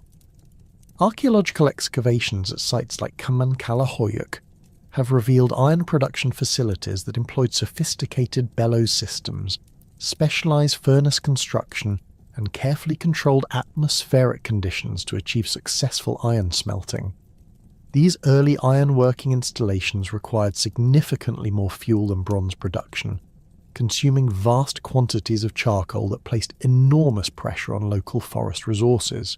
Hittite iron production initially focused on luxury items and ceremonial objects rather than utilitarian tools, reflecting both the technical difficulties of ironworking and cultural preferences that associated the metal with royal authority and divine power. Iron daggers from Hittite royal contexts feature elaborate gold inlay work and ceremonial designs that demonstrate the metal's prestigious status during this early period. King Tutankhamun's iron dagger, discovered in his tomb and dating to approximately 1323 BC, was likely manufactured from meteoric iron and represents one of the finest examples of early iron-working craftsmanship. The collapse of the Hittite Empire around 1180 BC dispersed ironworking knowledge throughout the eastern Mediterranean as displaced craftsmen carried their technological expertise to new regions. Archaeological evidence suggests that Hittite metallurgists established workshops in Cyprus, the Levant, and possibly Greece, introducing iron production techniques to communities that had previously relied entirely on bronze technology. This technological diffusion occurred gradually over several centuries as ironworking evolved from specialized luxury production to practical tool and weapon manufacturing. Early iron technology possessed significant disadvantages compared to mature bronze working traditions, requiring more complex production processes while initially producing inferior results. Iron smelting demanded higher temperatures, more sophisticated furnace designs, and greater fuel consumption than bronze production, creating economic barriers that slowed adoption. Additionally, early iron objects were often inferior to bronze equivalents in hardness, durability, and corrosion resistance, making the transition economically unattractive for communities with established bronze working capabilities. The critical advantage that eventually enabled iron's dominance was the widespread availability of iron ore compared to the scarcity of tin required for bronze production. Iron ore deposits existed throughout Europe, Asia, and Africa, in quantities that could support large-scale production without the extensive trade networks required for bronze manufacturing. This accessibility became crucial as Bronze Age trade systems collapsed and communities lost reliable access to tin supplies from distant sources. Local iron production enabled technological independence that bronze working could not provide under disrupted economic conditions. The development of steel production through controlled carbon content represented the technological breakthrough that made iron superior to bronze for tool and weapon applications. Early iron workers discovered that heating iron with charcoal and controlling cooling rates could create steel alloys with hardness exceeding the best bronze implements. Archaeological evidence from sites like Noricum in Austria shows systematic steel production by 800 BC using techniques that produce consistent results through careful temperature control and atmospheric management during smelting and forging operations. Quenching and tempering techniques developed during the early Iron Age enabled metallurgists to create steel tools and weapons with properties tailored to specific applications. Swords could be hardened for cutting effectiveness while maintaining flexible spines that prevented breakage during combat. Agricultural tools could be hardened at working edges while maintaining tough, shock-resistant bodies that withstood heavy use. These differential heat treatment methods required extensive knowledge and skill that took generations to develop and refine. Cultural continuities from the Bronze Age persisted despite technological transitions, creating hybrid traditions that combined Iron Age innovations with Bronze Age artistic and religious practices. Pottery production maintained stylistic traditions established during the Bronze Age, while adapting to changed economic conditions and reduced trade contacts. Ceramic vessels from early Iron Age contexts show clear connections to Bronze Age decorative programs and functional forms, indicating cultural continuity despite political and economic disruption. Religious practices demonstrated remarkable persistence across the Bronze-Iron Age transition, with archaeological evidence showing continued use of Bronze Age sacred sites and ceremonial traditions adapted to Iron Age conditions. The sanctuary at Olympia in Greece maintained continuous religious activity from the late Bronze Age through the Classical period, with votive offerings showing gradual transition from bronze to iron objects while maintaining consistent ritual practices. Sacred groves, springs, and hilltop sanctuaries throughout Europe continued serving religious functions as communities adapted Bronze Age spiritual traditions to Iron Age social structures. Artistic traditions established during the Bronze Age influenced Iron Age decorative arts through continued use of geometric patterns, animal motifs, and symbolic representations that transcended technological changes. The Hallstatt culture of Central Europe, flourishing from 800 to 450 BC, produced iron weapons and tools decorated with artistic programs derived from Bronze Age traditions. Hallstatt bronze vessels, continuing Bronze Age production methods alongside iron technology, demonstrate technological coexistence rather than simple replacement during the transition period. Urban planning concepts developed during Bronze Age civilizations provided foundations for Iron Age settlement organisation, with fortified hilltop sites employing defensive principles established by Bronze Age military engineers. The oppida of late Iron Age Europe featured defensive walls, internal street systems, and specialised craft quarters that reflected Bronze Age urban planning adapted to Iron Age conditions. These settlements maintained population densities and organisational complexity comparable to Bronze Age centres while adapting to changed political and economic circumstances. Governmental structures emerging during the Iron Age incorporated administrative concepts and political institutions developed during Bronze Age civilizations, creating continuity in political organisation despite technological and cultural changes. The Greek polis system employed assembly procedures, legal frameworks, and administrative practices that showed clear connections to Mycenaean palace bureaucracies documented in Linear B archives. Similarly, Iron Age kingdoms throughout Europe and Asia adopted monarchical institutions, military organisations, and tribute systems that reflected Bronze Age political innovations adapted to local conditions. Writing systems represented perhaps the most important Bronze Age legacy, with alphabetic scripts developed during the Late Bronze Age, providing foundations for Iron Age literacy and administrative capability.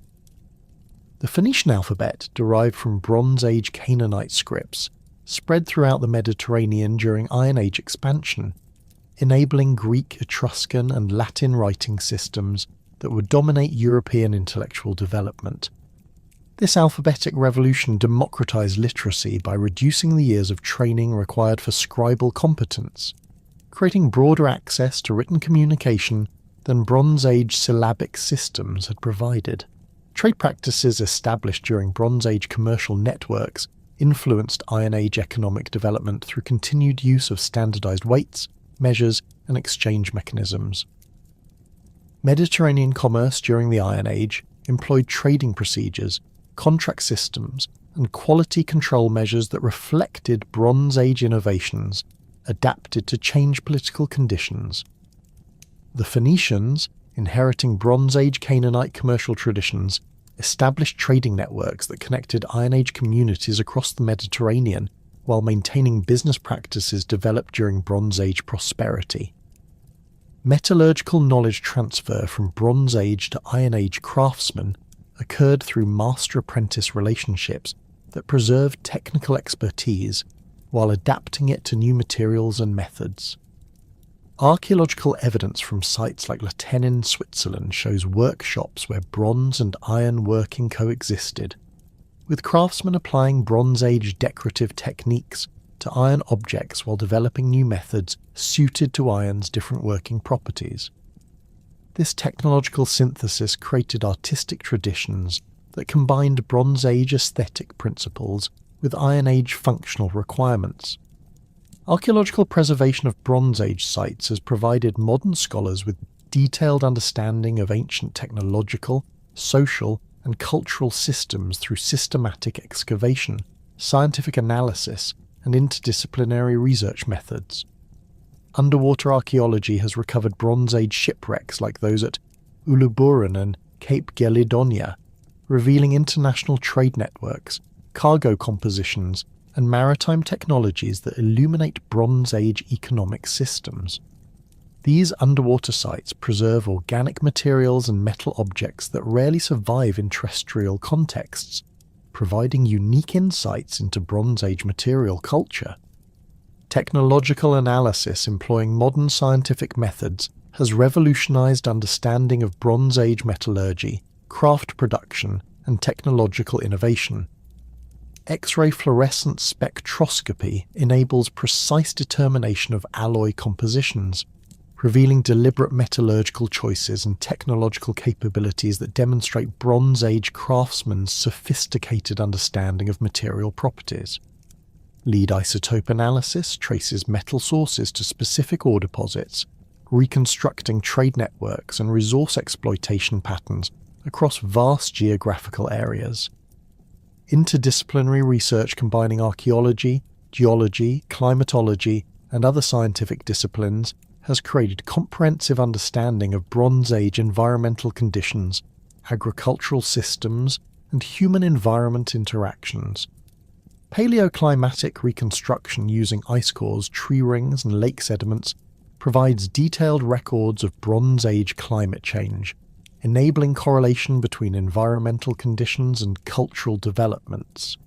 These studies reveal how Bronze Age societies adapted to climatic variations, while demonstrating environmental factors that contributed to civilizational collapse and recovery. Experimental archaeology has tested Bronze Age technologies through practical reproduction of ancient techniques, tools, and manufacturing processes. Researchers have successfully recreated Bronze Age metallurgy, pottery production, textile manufacturing, and construction methods, providing insights into technical requirements, skill levels, and time investments required for ancient production. These experiments demonstrate the sophistication of Bronze Age technology while revealing practical constraints that influenced ancient economic and social organization. Digital technologies have transformed Bronze Age research through database systems that integrate archaeological data from thousands of sites, enabling comparative analysis and pattern recognition across vast spatial and temporal scales. Geographic information systems mapping reveals settlement patterns, trade routes, and territorial organization that illuminate Bronze Age political and economic systems. Three-dimensional modeling reconstructs Bronze Age architecture, urban planning, and landscape organization with unprecedented accuracy and detail. The Bronze Age legacy extends far beyond technological innovation to encompass fundamental concepts of civilization that continue influencing modern society. Urban planning principles developed in Bronze Age cities established patterns of specialized districts, public spaces, and infrastructure systems that remain central to contemporary urban design. Legal systems originating in Bronze Age law codes created precedents for property rights, commercial regulation, and judicial procedures that form foundations of modern legal frameworks. International diplomacy during the Bronze Age established protocols for treaty negotiation, territorial boundaries, and conflict resolution that prefigured modern international law and diplomatic practice. The Amarna letters and other Bronze Age diplomatic archives document sophisticated understanding of sovereignty, alliance systems, and commercial regulation that created precedents for international relations. These diplomatic innovations enabled peaceful coexistence among competing powers while facilitating cultural exchange and technological diffusion. Educational institutions emerging during the Bronze Age created systematic approaches to knowledge transmission, professional training, and cultural preservation that established foundations for formal education systems. Scribal schools in Mesopotamia, Egypt, and other Bronze Age civilizations developed curriculum standards, instructional methods, and evaluation procedures that influenced educational practice throughout subsequent history. The preservation of Bronze Age literature, scientific knowledge, and technical expertise through written records created intellectual foundations that supported continued cultural development during periods of political instability.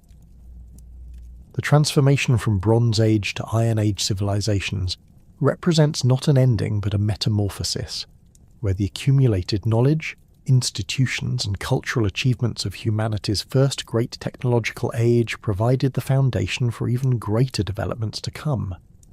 The bronze tools that had enabled the construction of pyramids and ziggurats gave way to iron ploughs that would open new agricultural frontiers, while the administrative systems that had governed Bronze Age empires evolved into the political institutions that would unite vast territories under Roman law. The writing systems that had recorded Bronze Age commerce and literature became the vehicles for Greek philosophy and Roman engineering, carrying forward the intellectual achievements of the Bronze Age into new realms of human accomplishment. In this great transition, the Bronze Age did not simply end but transformed itself, leaving an indelible legacy in the technological capabilities, social institutions, and cultural traditions that would define human civilization for millennia to come. The bronze vessels that had honoured Bronze Age gods found their spiritual successors in iron weapons that would defend new nations, while the trade networks that had connected Bronze Age merchants evolved into the commercial systems that would bind together the Iron Age world. Thus the Bronze Age, in its ending, achieved its greatest triumph, the creation of foundations so strong and innovations so profound that they would support the continued ascent of human civilization long after the last bronze sword had been forged and the final Bronze Age city had fallen to ruin.